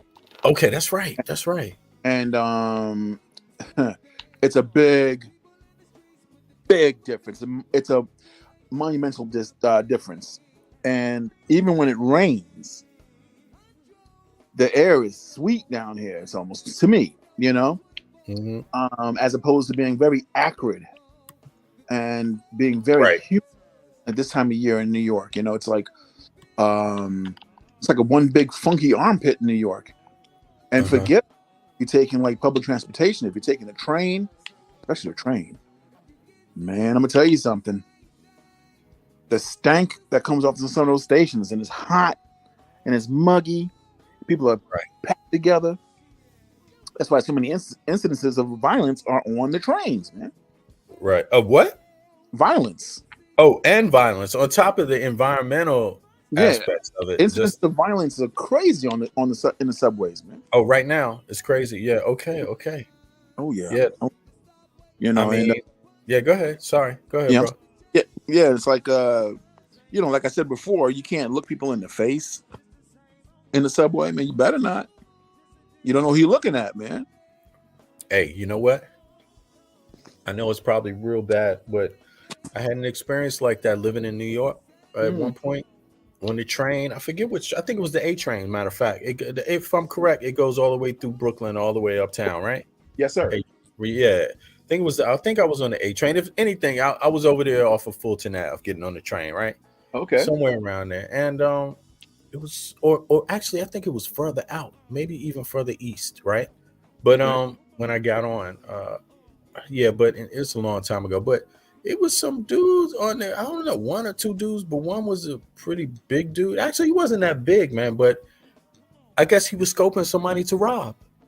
I guess that's what it was. So he was kind of looking around, and these kind of guys have instincts. They like, we want to, they can kind of feel fear. And I guess they combine fear with what do you have? They kind of take a look at you and stuff. And this dude was looking, I saw him look over at me, and I kind of interpreted that language as like, okay, if I look away, then this dude is going to think I'm scared or something. That might provoke something. You see what I mean? Yeah. And sure enough, it did, brother, because I didn't look away. I didn't look away. I was like, yo, I was on my DC shit, dude. That is like, And you know what? He looked, and I could tell he was like looking almost like I could read his eyes. Like he was like he didn't understand that. He didn't like it. And then you know No. what he finally did? What? Looked away. But I could feel it. Like I could feel this dude, man. I could feel him. Like he was looking hard. Like, you know, really looking like around. He just looked like a dude that was out to jack somebody. But you know what it could be too? It could be like, you know, he's not used to people looking back. So he probably wasn't about anything. You know what I mean? Right. But you shocked him. Because like I said, we do not look at each other in their, you know, people's faces, man. We don't do it, man. We just don't do it, man. You know? Yeah. And because it's usually the reply is, what the F you looking at? Right. Yeah. Exactly. And that's what shit's, you know? But New York is a rough town, bro. It's a rough town. It does have, you know, with this kind of dynamic, man. But you're saying it's even worse now, because obviously what I'm talking about is, what is it, 1990? It's in the 90s. Oh. Well, no, I would say, you know, well, I mean, I haven't taken the subway in such a long time, but I've seen videos, man, especially like, you know, after the pandemic or during the pandemic, people are bugging out, man. First of all, you know, they shut the trains down, the services down. You know, they weren't like running all day, you know. But when they were, man, people were telling me, man, like, you know, I had a couple of coworkers that we'd work, you know, till about 12 at night, and they'd have to take the train home from the Bronx to Harlem, you know. Sheesh.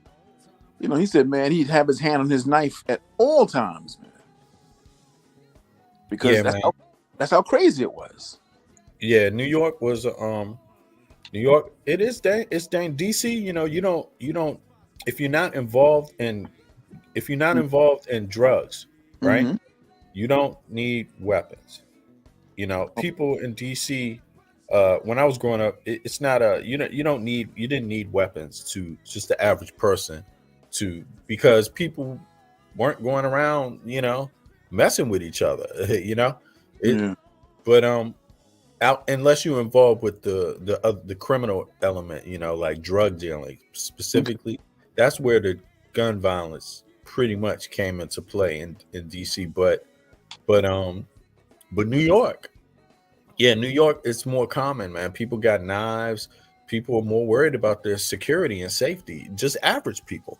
Hey, brother, let me tell you, man, how crazy it could be. You could be minding your business, man, on the platform, and somebody will come with a bag of, with a bag of feces, man, and smear it in your face. And that happened. That happens, man. That's just a person with mental issues, mental illness, like on the street, who should have some help, but is not getting it. Yep, and they caught that dude too, man. Thank God. They caught him.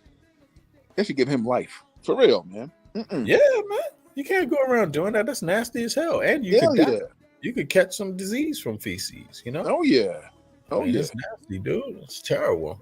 You know, and then we're like in Harlem, 125th Street Station, man, that station stinks, man. Oh, it does. It's like a lot of urine. Then you have like an outreach center or something, or some sort of facility that deals with the addicted, and it looks like fentanyl, you know, like severely, you know, like hard drugs, you know, and they're in the station too, man. And they'll be like on the steps, you know, and you know the expression "weebles wobble, but they don't fall down," you know, and they're sitting there like on the steps just wobbling, man. Just you know, and it's pretty dangerous over there, bro. You know, it's like I said, it's a big difference. Like when people come up to me, man, and they say, "Hey, how you doing?" You know, I'm like, "Don't talk to me." Yeah, it's almost like get the F away from me, man. I don't know how to process that just yet. You know, right? Yeah. You plotting on me? Right? Are you plotting on me? You know, I mean, that's what New York will do to you, man. Yeah, New York's off the chain right now. It is. It is. It's And been that people are way. stacked. Yeah, it's people are stacked on top of each other too. Yes, very much so. It's like a lot of people, man. Very You much know? so. And you're talking about organizing people, and to fight racism there where you are in Denmark, and I'm glad, man, that you're able to do that. And it's just like when I was like union organizing, and seeing how people were living, like how they the working conditions horrible, man, in the Bronx, man, in New York City. Oh my God, man. Hey, you know Yeah. something? Uh-huh. I know a little bit, a tiny bit about it, man. Man, not to go too far, but at one time Mm-hmm. I was living in Brooklyn. Well, a couple of times I lived in Brooklyn, man. I always lived in Brooklyn when I lived in New York, to be Okay. actually in reality. But one time I knew a cat that worked at a spot. Uh-huh. I think he worked at he worked at a clothing store downtown.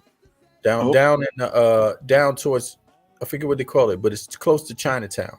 by the You know, water. Delancey on Street. that main shopping street. What's that main Yeah. shopping street called? Delancey Street. It's about Delancey Street? No, the other one that goes up. It goes uptown. It's the well. Let me see. What's the name of that damn street? Well, there used to be a shoe store there, a popular shoe store. The name of the store is named after the shoe store, You got but Mold. it had clothes. They sold a lot of urban clothes though too. Well, forget it. It's owned by some old Jewish dude, right? Or yeah, but that wasn't the issue. He had a lot of black dudes that worked there, right? And but this dude, one of the dudes that worked there, I knew he lived down in Brooklyn too, and he Okay. lived under the bridge in this apartment, and he worked. He also had another job, or no, it's a guy that he lived there too. That had a job working in a warehouse in Brooklyn, Mm-hmm. and he was telling me, man, it's like they paid the lowest minimum wage, the lowest. And on top of it, he said there was a rumor that the guy that owned the factory was on welfare himself. But he was they had some scam going on. Yeah, man. The Yeah. dude that owned the place technically got no money. It's on welfare. Yeah. Or no. Was it his wife was on welfare? They're scamming. Exactly. They had some fun. You know what I'm talking about, right? Yeah. Yeah. They're scamming. And what they'll do is they'll have like different names, right? So the wife won't give up her benefits, and this dude is able to own whatever he wants to own, Yeah. So they're scamming, man, and that happens quite a lot, but it's funny because people, man, getting shortchanged in New York, man. I mean, I've been not to go into too much detail, but I was on a strike line, and on you will never believe the name of this street in the Bronx, man. The corner of Ho and Vice. And you know what they had there, right? Nah, tell me, man. I don't know. I never, I know I've been to the Bronx a few times, right? And I know a couple of cats from the Bronx myself, but I haven't been. It's not where I'll be hanging out in New York at all. The same thing. The streets named. That's what they had there. The hoes and drugs, man. Yeah, man. That's the Hunts Point section of the Bronx, man. Right? Oh, right. That's Hunts Point. Okay. Well, I heard of Hunts Point though. Yeah. And for that, or infamous, I should say, right? So the police are there. Every time you have a strike line, the police have to be there. Uh-huh. And the owner of the place did not pay to into the medical benefits fund, and they didn't even give the guys cleaning supplies, man. Damn. So there were no lights in the building. Damn. At all. This is like in the 90s, man. This is when crack was crazy, right? So it's like a slumlord, but a slum warehouse. Yes, it is. That's what it was. Exactly. And it was like, look, man, I'm from the Bronx, man. But I'm from the Northeast Bronx. I'm not from the South Bronx, Right. Yeah, exactly. I never saw What? Fordham Avenue up to a little further up. what. Yeah, further up than Further, Fort, okay. actually, and place called Edenwald, actually, housing project in Northeast Bronx, right? Yeah. Yeah, I tell you this, man. I never saw a crack line before. Now, let me explain what a crack line is. People that don't know, it's when you have a bona fide line of people that's coming around the block, and at the head of the line, right? You've got like a hand that comes out the side of a building, out of a hole in the building. Crackhead, Yeah.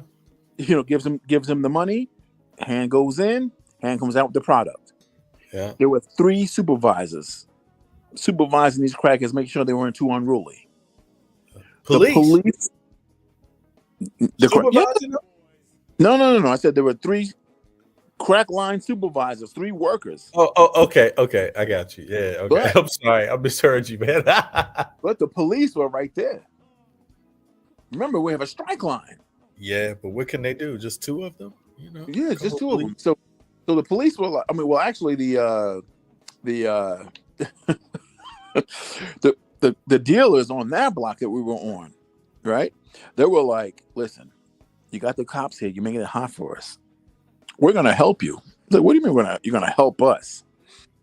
Man, if I'm lying, I'm flying, bro.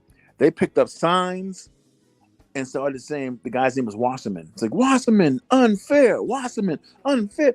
We was like, yo, the dealers helped us, man. Oh, they wanted wow. they wanted the cops to leave.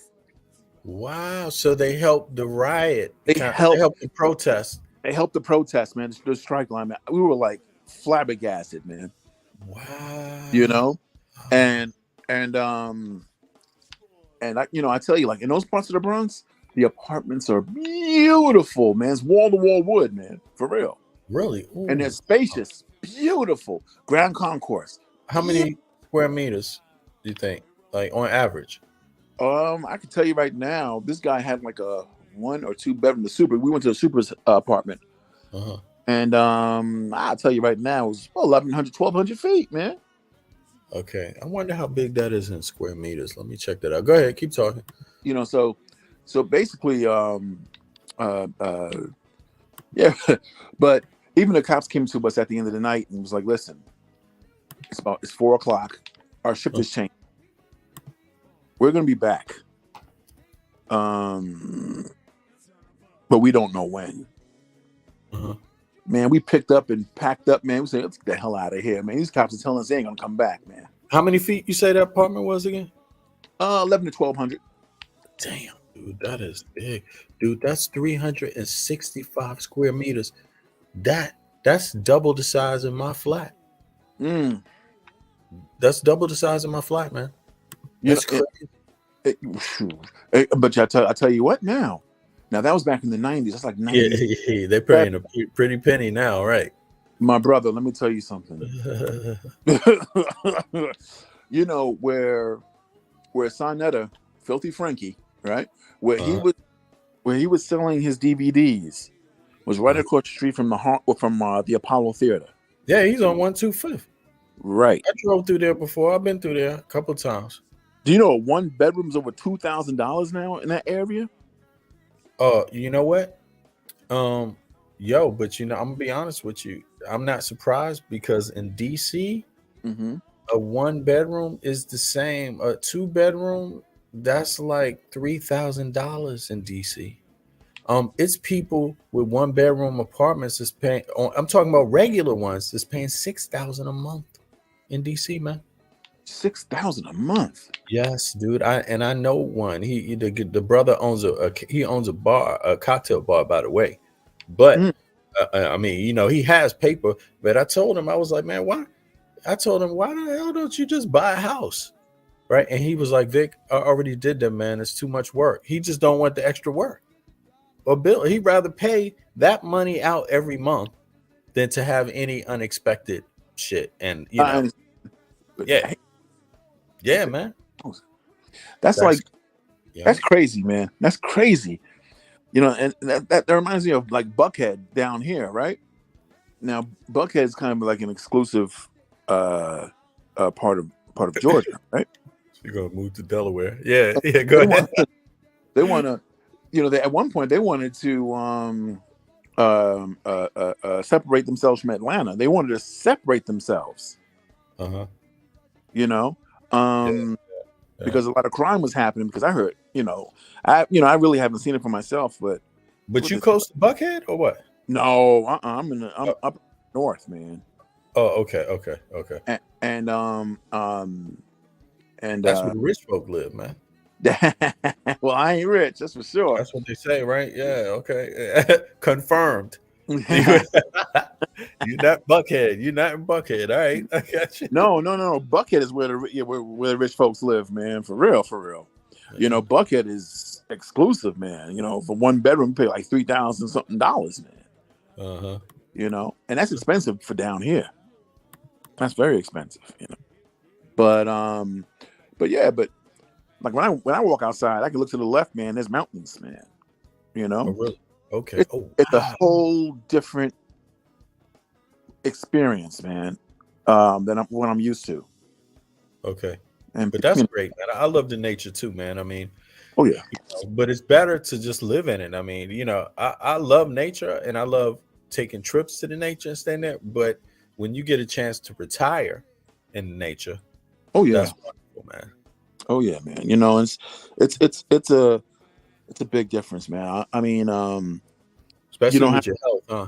Oh, what? Are you Yeah, kidding? complete difference. Yeah. You know, I haven't. Let me tell you.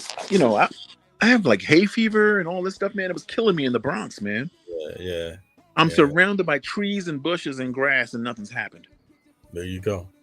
So I don't I know. mean, it's New York air, man. Come on, man. You can't have all that industry packed on top of each other. And then on top of it, you got buildings made in what year? That it's Sure. like material in the Yeah, build. Just it's just, man.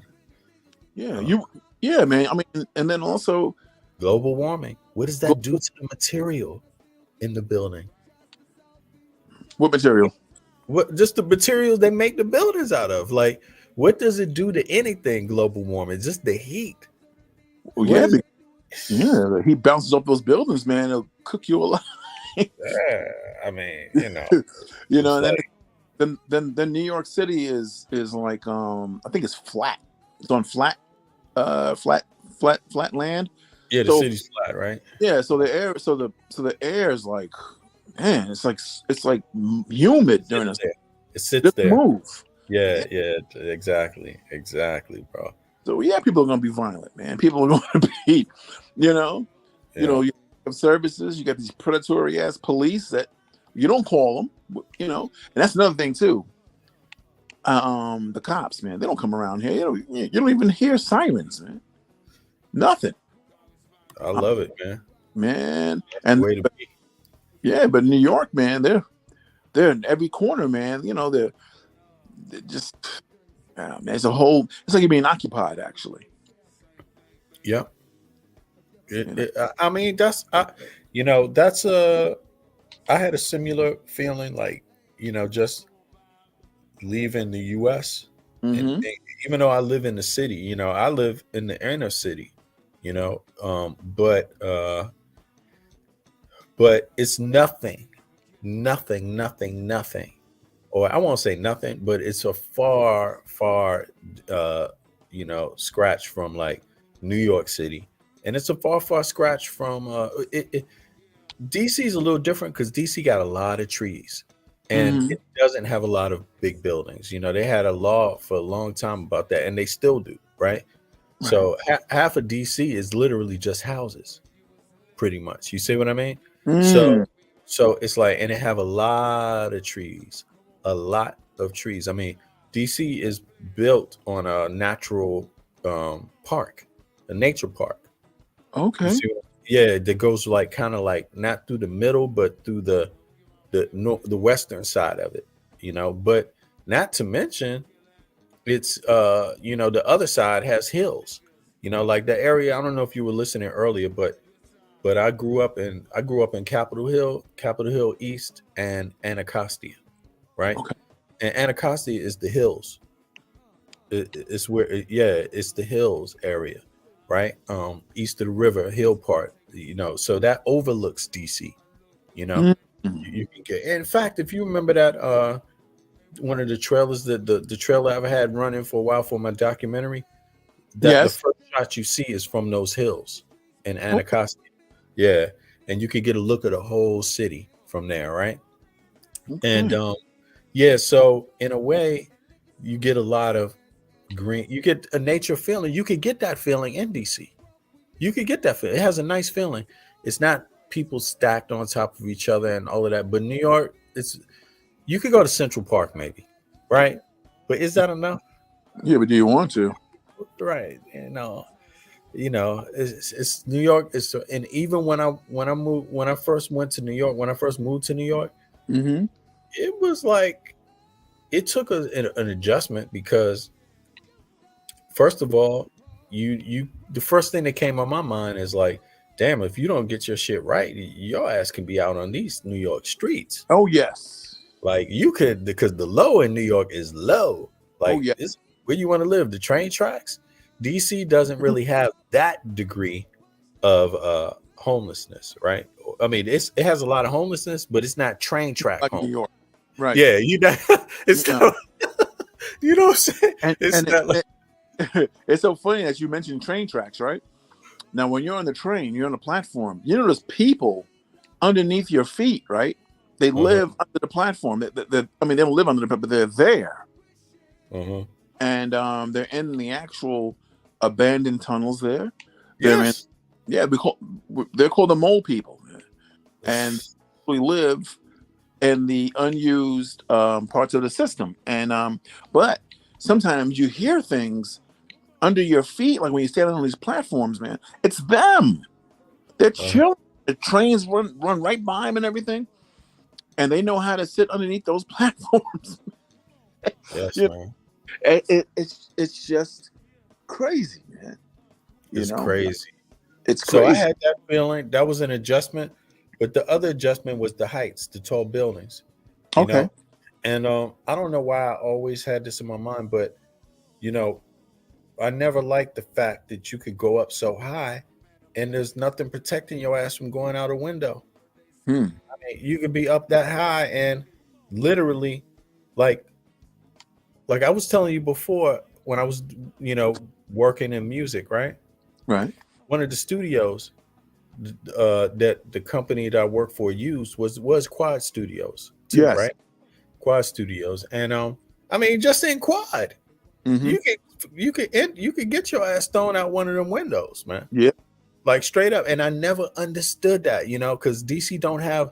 And then one time I was at a party one night up in a rooftop party, not even a rooftop party, like it was a balcony in somebody's apartment, but it was a huge, like it was in a luxury building with a huge balcony. So cats was having a party up on the balcony, right? I mean, the balcony is like 300 feet. You know what I'm saying? Word? Yeah. It was a huge balcony up in Manhattan, right? And I was up having a party up in that joint, and I went over to the edge, and I was like, man, what is this? Like, they got this little waist level goddamn thing. And the first thing that came to my mind too, again, is like, I could only imagine how many people got thrown off of this motherfucker or hung off of it, like threatened, like, hey, this is your day, sign this contract. Or, hey, I'm like, that's the first thing. And so it took me a long time to kind of like, I never trust, I'm strange. DC folks, we like that, man. We don't trust people easily or fast. We trust our own kind. You know what I'm saying? Yeah. When I was I gotta watch how people move first, man, before I can say, all right, they all right, but exactly, man. So and luckily I spent most of my New York time with DC cats from DC that was there for doing the same work. You see what I mean? Yes. So it's like, I didn't really bother, but I always had that in the back of my mind. Like, how many people get threatened just by saying we're going to throw you out this window or throw you off this balcony in New York? So but that's all I got to say about New York, man. But you so grew up you were there. in Brooklyn? Yeah, Brooklyn. Yeah. Brooklyn, Washington Park, Okay. DeKalb Avenue, Oh, Hancock okay. Street. Yeah. Just that area. Downtown. Just that area. That's not downtown Brooklyn, but it's, Yeah, no. just up the hill. Yeah. It's funny, man, because being from the Bronx, we always talk shit about Brooklyn, and and they do the same about us, But Right. Yeah. Absolutely. I'm Absolutely. gonna go on the record right now, man. The Bronx is worse than Brooklyn, man. Oh, and so okay. I thought you was about to say fuck Brooklyn. Nah, Nah, man, the Bronx is worse than Brooklyn. yeah, Man. I know, man. The Brooklyn is like, and especially the part where I was living was beautiful, man. Mm-hmm. Civil. It was civil and beautiful, man. It was wonderful, man. And a lot of artists in that part when I was there in the 90s, right? Hip people. Matter of fact, right next to Spike Lee's 40 Acres in a Mule. 40 acres. Yeah, 40 acres, yeah. On DeKalb Avenue, exactly. Right? So that's a beautiful experience. You know what I'm saying? I bet it was. Oh, absolutely, man. Absolutely. And but the Bronx, the Bronx has a reputation, and I know some guys from the Bronx, and I know the Bronx cats got hard times in the Bronx. Oh yeah, pretty much. The way they are is a little bit different. You know what I'm saying? Like, yeah, I guess the boroughs, out of all the boroughs, the Bronx, it is a little bit different. It hits a little bit different, right? Very different. Yeah. Very different. Because I know cats in Queens too. Queens is also pretty nice, even though they got some like Ave and all of that. Yeah, Queens, Staten Island, Long Island. It's civil. It's more civil, right? It's still civil there. I mean, now Staten Island. Yeah, I went to a house party in Staten Island for New Year's. Okay. Crazy enough. And I was like, I'm never coming back to this goddamn place again. It was the craziest goddamn party I ever went to in my life. And I was just like, man, why am I here on this goddamn island? Like, where were you? You remember where you were? I don't even remember, man, but I had the nerve to take the ferry over there. Somebody convinced me to go with them, but I was like, man, what the hell? Yeah, man, you might have been where the Woo's from, man. Like what do you call that? Park Avenue or Park something? Oh man. Well, it's not far from the ferry. It's not that far from the ferry. It's maybe about 5-minute taxi ride. Okay. Yeah, so I don't know, but I don't know much about Staten Island. So yeah, me either. Tell you the truth, maybe it was also the people. It was like a few Hispanics there, chicks there wilding out. But that's New York, man. I'm not from New York, so I couldn't tell you like really. All I knew is that it was like I got this kind of like damn, like why am I here? Not I didn't get a bad vibe from the people. It wasn't that, but I just knew like damn, this is Staten Island. Like I should be cautious. Like, but the culture is different. Where you go, I mean, it's not going to be the same. Like if I go to Brooklyn, it's not the same as the Bronx, man. It's not this. You know what I'm saying? Like, everybody has like, even though it's New York City, it's still a little different, Yeah. It's a little different. Exactly. Even the slang might be different, what have you, but True. But yeah, man. But yeah, but the Bronx is live, man. But let me ask you this though, because let me ask you this: the topic, today that I chose was which organizations in Denmark and Sweden actively combat racism, and that's a image from Afro Empowerment Center's website. The organization that I co-founded, right? Okay. So that's asking a question, and if you notice under there, you won't get many answers because that's a hard question to ask, and it's a trick question because it's only one. There's only one in Denmark. It's only one, to be honest. And that's still the state of it. It's quite sad, you know. Wow. And they had a Black Lives Matter. The reason why I brought this up is about Uh-huh. activism, even though I used this image. Right.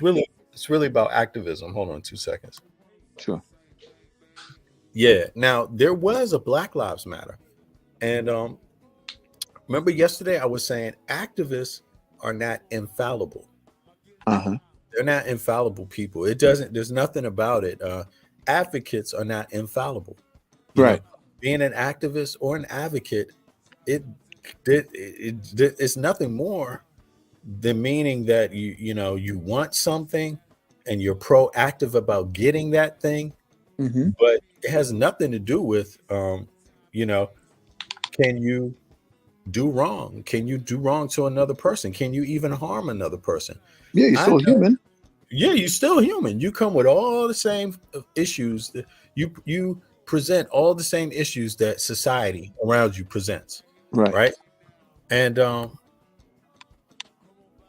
okay, hold on. Let me see something. Give me 1 second. Sorry. Sure.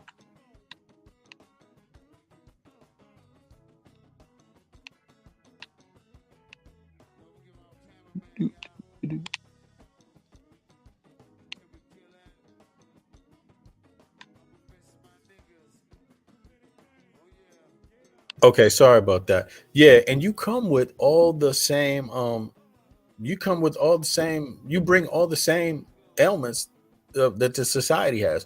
You don't bring them all, but you could possibly bring them. You see what I mean? Just because Yes. you're human, right? There's that possibility. And in my history in activism, I've had some run-ins with this, uh, and I'm sure everybody knows about this if you really think about it practically. Like I had an example where a guy in my organization, it's not only one time, it's twice, but that's in 7 years. That's not this issue of harassment, sexual harassment, right? Oh, 2 times in 7 years of being, but it is going to happen though, and women know that. Women know this is going to happen. And when it happens, you need to be prepared um, to shut it down, right? There's a yes. proper way to shut it down. And unfortunately some men, but we're talking about out of, let's say, 50 men, there Mhm. might be two in that group that are harassers. You don't know, and they may not even know they are, right? They might Right. just do it without even knowing it, because we're talking about standards, and people can vary in terms of their standards and Yeah. also their own understanding, right? Yes. Of it, so this is activists for you and this is advocates for you, right? Mhm. Now there's another example. I'm gonna show you this, and this also comes with, like, I gave an example of men with the harassment, right? Although harassment could be from women too, Yes, it right? could. Yeah, definitely. But I'll give you another, but I gave the men because it's more frequent that you hear about this with men. But I'll give you an example, like speaking about what other organizations are in Denmark and Sweden actively combating anti-Black racism. See, anti-Black racism is very specific, but the Mm-hmm. question is not which organizations in Denmark and Sweden actively combat discrimination. No, that's not the question. It's Right. anti-Black racism. That. And if you are not doing that, then you have nothing to do with the question, right? Right. uh Wow. yeah, and so let me see here. Hold on. I just gotta pass this over to because I'm a little am I here live? Okay. Sorry. Just so I don't have to deal with this one anymore. Boop, boop, boop. Now let me see. So let me go to this example here. Now I'm gonna give a female example, and you would think this has something to do with anti-Black racism, right? You would think, and I would tell you why, because of the name. Hmm. Um.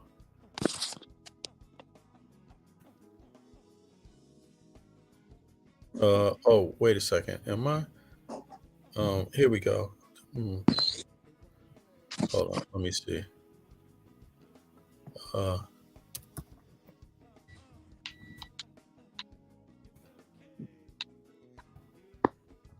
Okay, here we go. Right. Here we go. Is this it?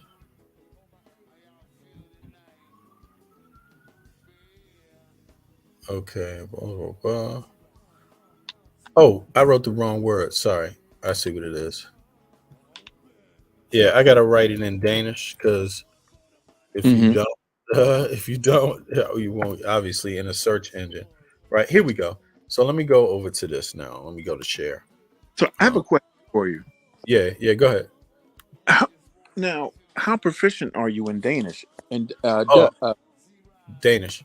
Danish, I'm sorry. It's Danish. Yeah, I'm pretty proficient. I would say I mean, my Danish is it's my understanding Danish is like college level, Okay. at least, yeah, at least.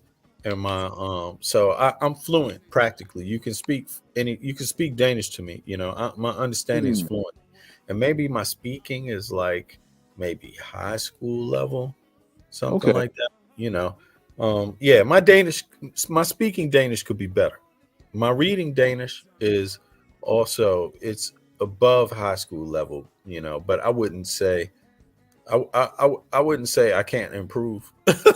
Okay. Okay. I can read Danish though well. I can read it well.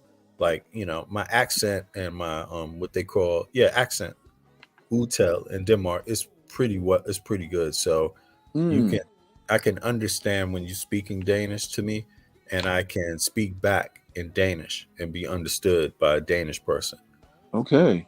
Yeah, and I can read Danish proficiently, and I can write back proficiently as well. Yeah, it's my second language. I mean, I Mhm. understand Latin to a little bit of Latin languages. Like I can understand a little bit of Spanish and Italian and French if you're speaking it, right? And if Yeah. you're writing it, right? But that's not as obviously that's low level. That's barely. It's just enough to hear, maybe catch a few words. Okay. Okay. Yeah, yeah. Wow. But yeah. You got another question or? Yeah. Another question is, do Uh, they do that Schwartz Pete there too? well, one of the I was telling you this NPAD. I don't know if you heard in the beginning. European Network for People of African Descent, NPAD, and they one of the organizations there, who's a pretty well known figure. His name's Mitchell, but he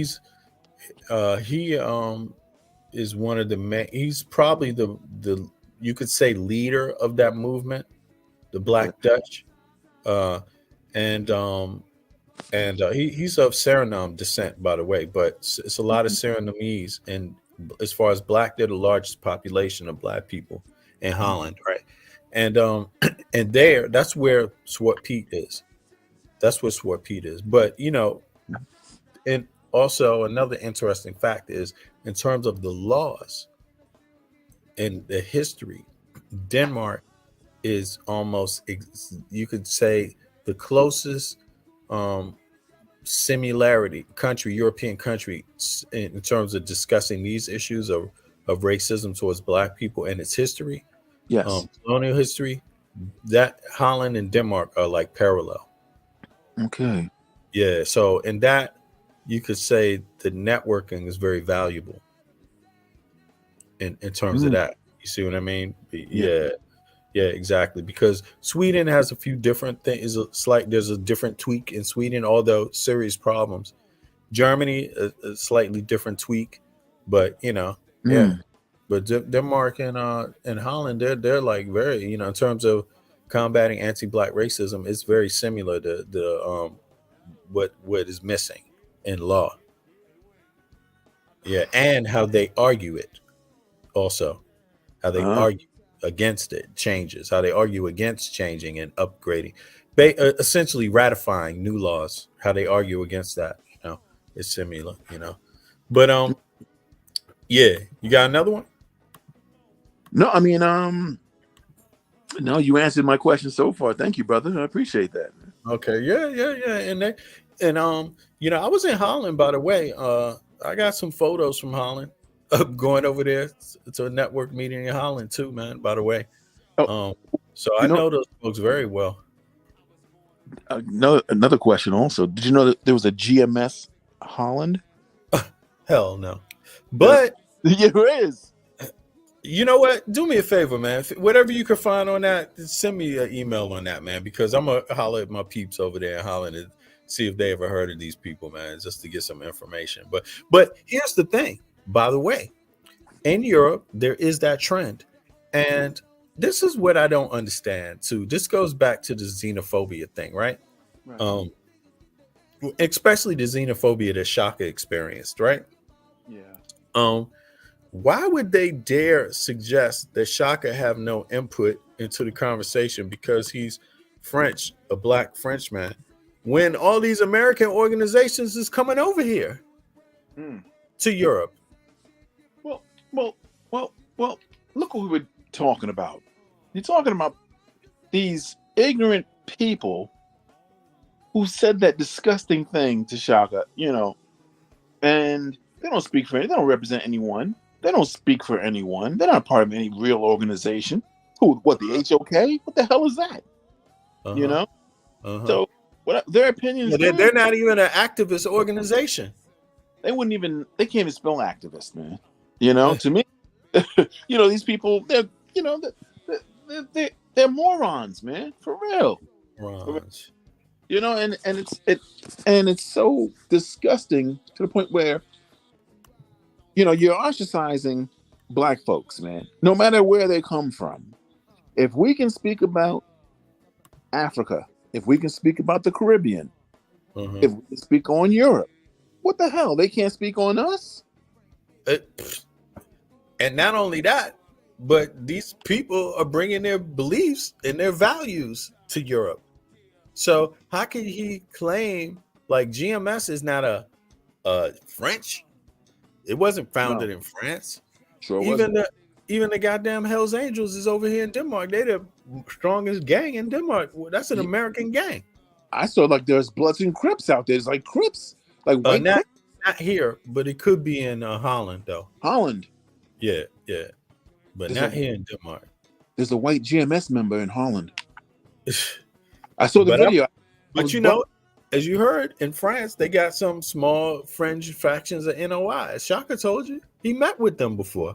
He got one of his videos. He's debating with one of the dudes, respectfully debating though, not like debating like not debating like some hateful black people. Right. You know what I mean? That hate other black people and want to harm them. You see what I mean? Not in that way, just debating, discussion. I would say it was discussing, you know what I'm saying? Yeah. Believe it or not, Shaka's from Paris, man. He knows anybody doing anything over there. Don't let anybody fool you. You see what I mean? Like, not at all. No, I've been following Shaka for a long time, bro. I mean, not for nothing. He's private. Yeah. Because only because you have to be private in some way, especially with this internet shit. But don't get it twisted. On the flip side of it, Shaka is loved and respected there. You see what I mean? So it's like, in reality, I mean, he's loved and respected elsewhere, man. He's loved and respected in the States, man. I mean, he said that his largest groups of followers are African Americans, man. I mean, it's true. It is what it is, because what he said, and he's not to harm anyone. Nope, he's not, man. He's a good guy. And okay, so back on this one, check this out, man. So back on that question, which organizations in Denmark and Sweden actively combat anti-black racism? Well, you would think this, having an organization like Black Lives Matter Denmark, you would think that would be one of them, right? Yes. But it's not. It's absolutely not, and never has been. And guess what? This is what I was trying to tell you about. Activists are not infallible. Advocates are not infallible. They bring to the table potentially bring to the table some of the same issues that people were combating. You see what I mean? In the first place, right? But yeah, but check this out, man. I mean, this is a woman, right? This is a woman. Yes. This is the leader of Black Lives Matter Denmark, right? Their organization does not advocate for people of African descent and does not combat anti-Black racism. That's not their goal at all, and it's never been their goal. They are against CERD 34, which is the implementation. It's the only UN what do you call it, recommendations for Europe regarding Black people of African descent. You can't be an organization advocating for Black people and be against it. You see what I mean? It's ridiculous, because they've outlined everything that nations are supposed to ratify, put into practice legally, right? Regarding the historic racism, colonial, which stems from slavery and colonialism of people of African descent. That's the only thing that's in play, and their organization was against that. Now check it. Check this out. Yes, totally. Always against it. It's the craziest thing on earth, and nobody knows how she sprang up out of nowhere. She sprang up out of nowhere, no history of doing anything. Exactly. And guess what? Guess what happened? Now this is a woman, so it shows you that even not just Black men activists can be infallible, but Black women activists can be are not infallible. Excuse me, Black female activists are not infallible either. They can do wrong and harm. Now check this out. Yeah, this is her. Check this out. I'm not going to go too deep into it, but check out what she was. What happened to her? Check out what happened. You won't hear anything. I mean, they are around somewhat. She's around, but this killed it. This destroyed it. She became the laughing stock of Denmark. Guess what this was? Can you read that word? Bank? Yes. Can you see that? Bankanto? Oh my God. Yeah, that means conto means account. Account. Okay. Yeah, bank account, right? That's Penge insamling. That means donations. Okay. Right? She won't show.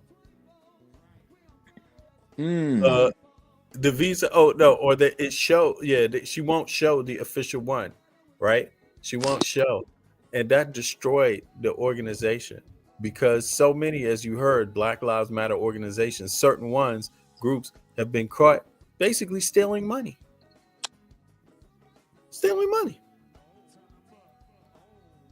Wow. She became the laughing stock of death.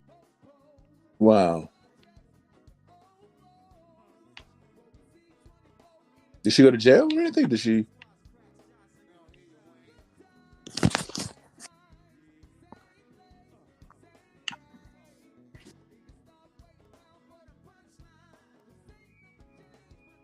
Bennett? V. Bennett.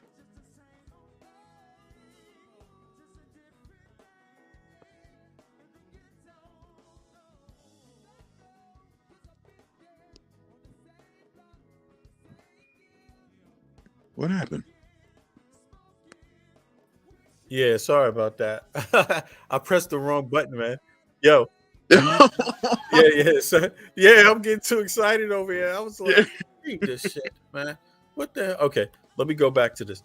The press had no mercy, obviously, right? Which anyone could guess that they're not going to have no mercy about anything anyway for anybody that's Black, for especially on it. But not to say that they were even combating anything Black. There's nothing on their website. Their website has nothing specific for Black people, and in fact, she has said many times she will never support CERD 34. CERD 34 are the only legal outlines that that Denmark is liable, has any, they have any, the Denmark has any obligation to look at regarding black people and discrimination. It's only that, and it's all outlined, you know. But let me go to another one. They were reported to the police. Oh wow. Can you see this? Exactly.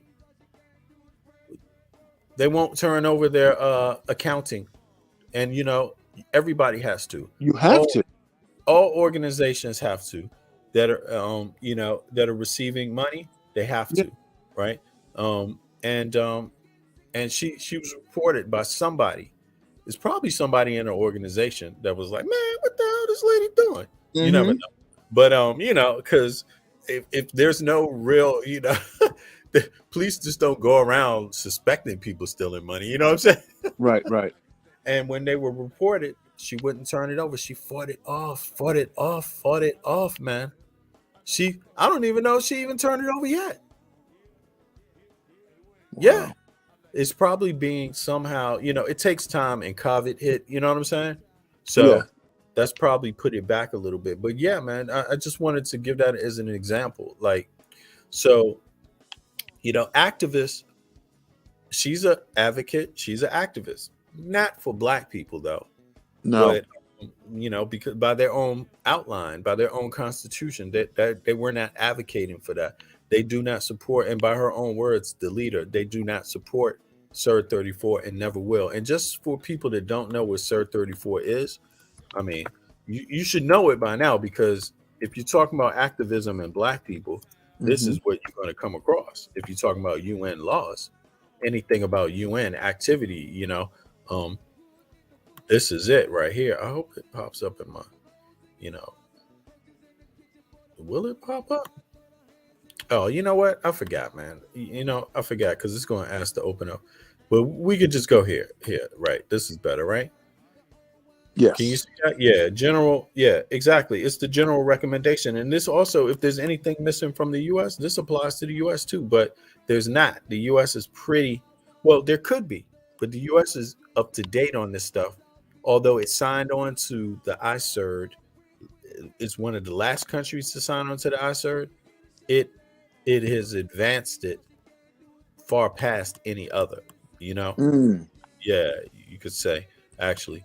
But this is the thing, you know. So all countries, when they're talking about racism regarding black people, people of Yes. African descent, which is black people, that's what they're Black talking folk. about.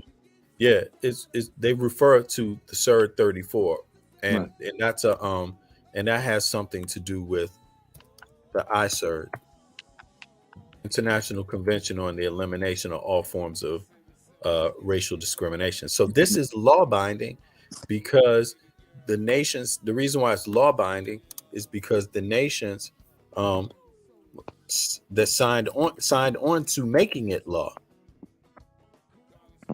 See what I mean? Yeah. Signed the ICERD. So CERD 34 is an extension of that agreement. So, you know, here it says it will tell you when countries signed on to it, you know, and let's say, you know, it started in the 60s, the late 60s, right? Right. And so let's just go down to the United States. See, 1994, bro. Yeah. You know, it ratified in 1994. That it ratified it. That means into law. Right. It ratified the ICERD into law. You see? And so Right. it's different for each country when they signed it and when they ratified it. You see? Sign date, ratified date. Right? So the United States, I was 24 before the United States even had you know, but the United States, I'll give you an example of what I mean. The US had already started doing data on its black population regarding discrimination before the ICERD existed. You see what I mean? Denmark has signed it, ratified the ICERD, and still doesn't do data on that. Along with Holland doesn't. Along with Germany doesn't. Along with France doesn't. You see what I'm saying? Oh wow.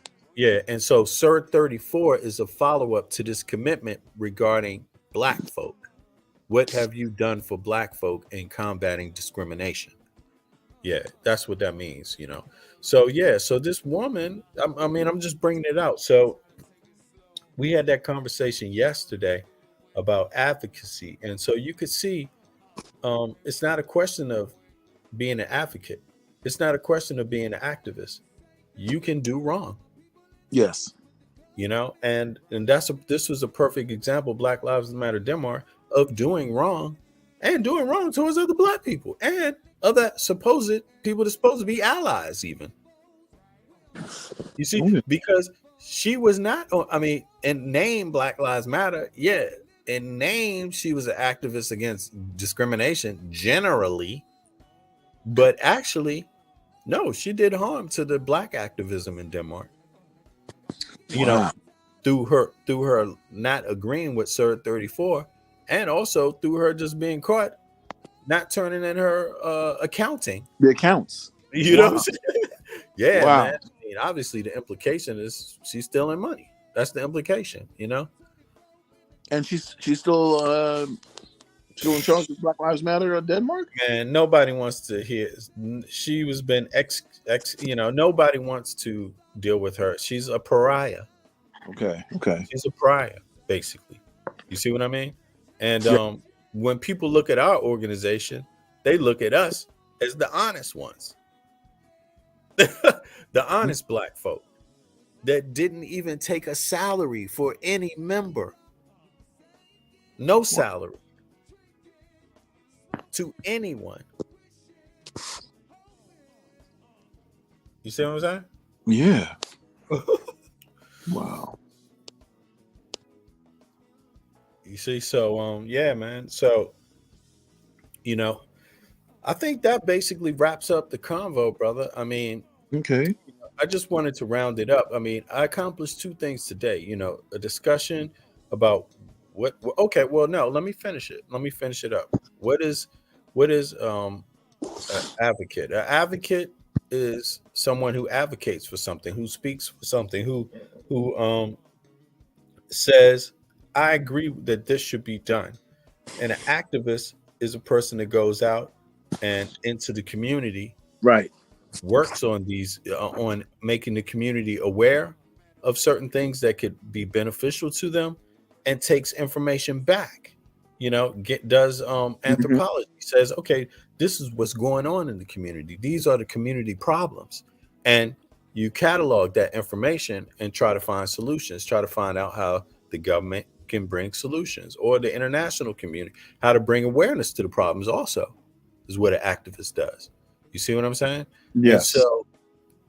And so yesterday, I mean, you could go further and do other things, you know, but that's the gist of it. Now, you know, there was the implication yesterday that somehow somebody's advocacy could be, you know, in question.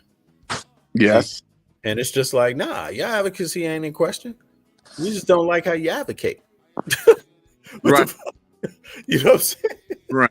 You might feel like your advocacy is in question. But that's it. I don't feel like it's in question. Who am I to say? You know what I'm saying? But I just don't agree with it. But your methodology is Your methodology strange, to say the least. is strange, you know? And then exactly. And then Yep. the other thing I think was accomplished today is that Filthy Frankie and his cohorts, you know, they better start running for the hills. Because when you go out there and you threaten certain people, I mean, he always says, oh, I got the excellent research team. Big dummy, no, you don't. No, you don't. Because usually when you're about to get your people thrown in the slammer, you would know it. You know what I'm saying? Yep. Or your balls kicked in, either one. But you would know that. The research team would tell them, yo, man, guess what I found? You know? But Yeah. so they have this opportunity to review it. You see? And to you know, just for information purposes. But outside of that, man, I think I pretty much accomplished that. The background, gave a little bit of background on my activism as well, you know, to qualify these things. Right. See, and to my background on my background also, you could say.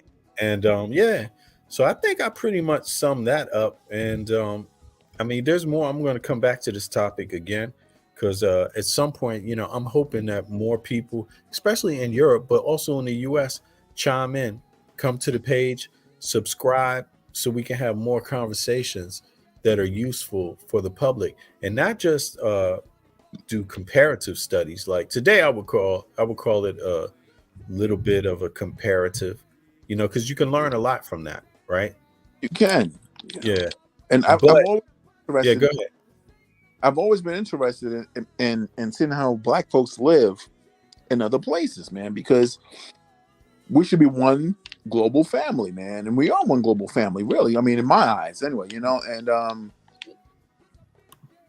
And I've always like, what do you know, what y'all go through, and how to combat certain things, and you know, we all have this global anti-Black establishment that we're combating, you know, that we have to, you know, live through every day. Yeah, And I've always been interested in seeing like how people in these especially like in Europe, within Europe, man, like how Black folks, man, how we survive, man, like how we live, man, you know, like what's yeah, going on over there, man, you know, yeah, exactly. because this is a colony here. We're, you know, America's like the colony of as the colony of Europe, you know, and you know that's how it was run. That's how it is run, you know, Yeah, the central banking system or whatever, you know. But yeah, the thing is that you know, you know, it just always fascinated me, like how to see how people are living, our people are living in these European nations, man, you know, and because I heard like in Iraq and in Israel, like you know, even amongst the Palestinians, man, Black folks, man, catching hell, brother. I mean, you know, anti-blackness is Mm, not. There's Arabia and the Middle East is no yeah, exception. yep.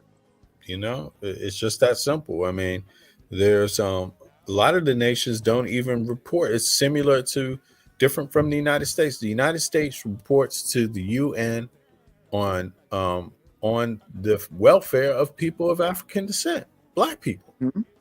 and Denmark doesn't. A lot of Middle Eastern countries don't.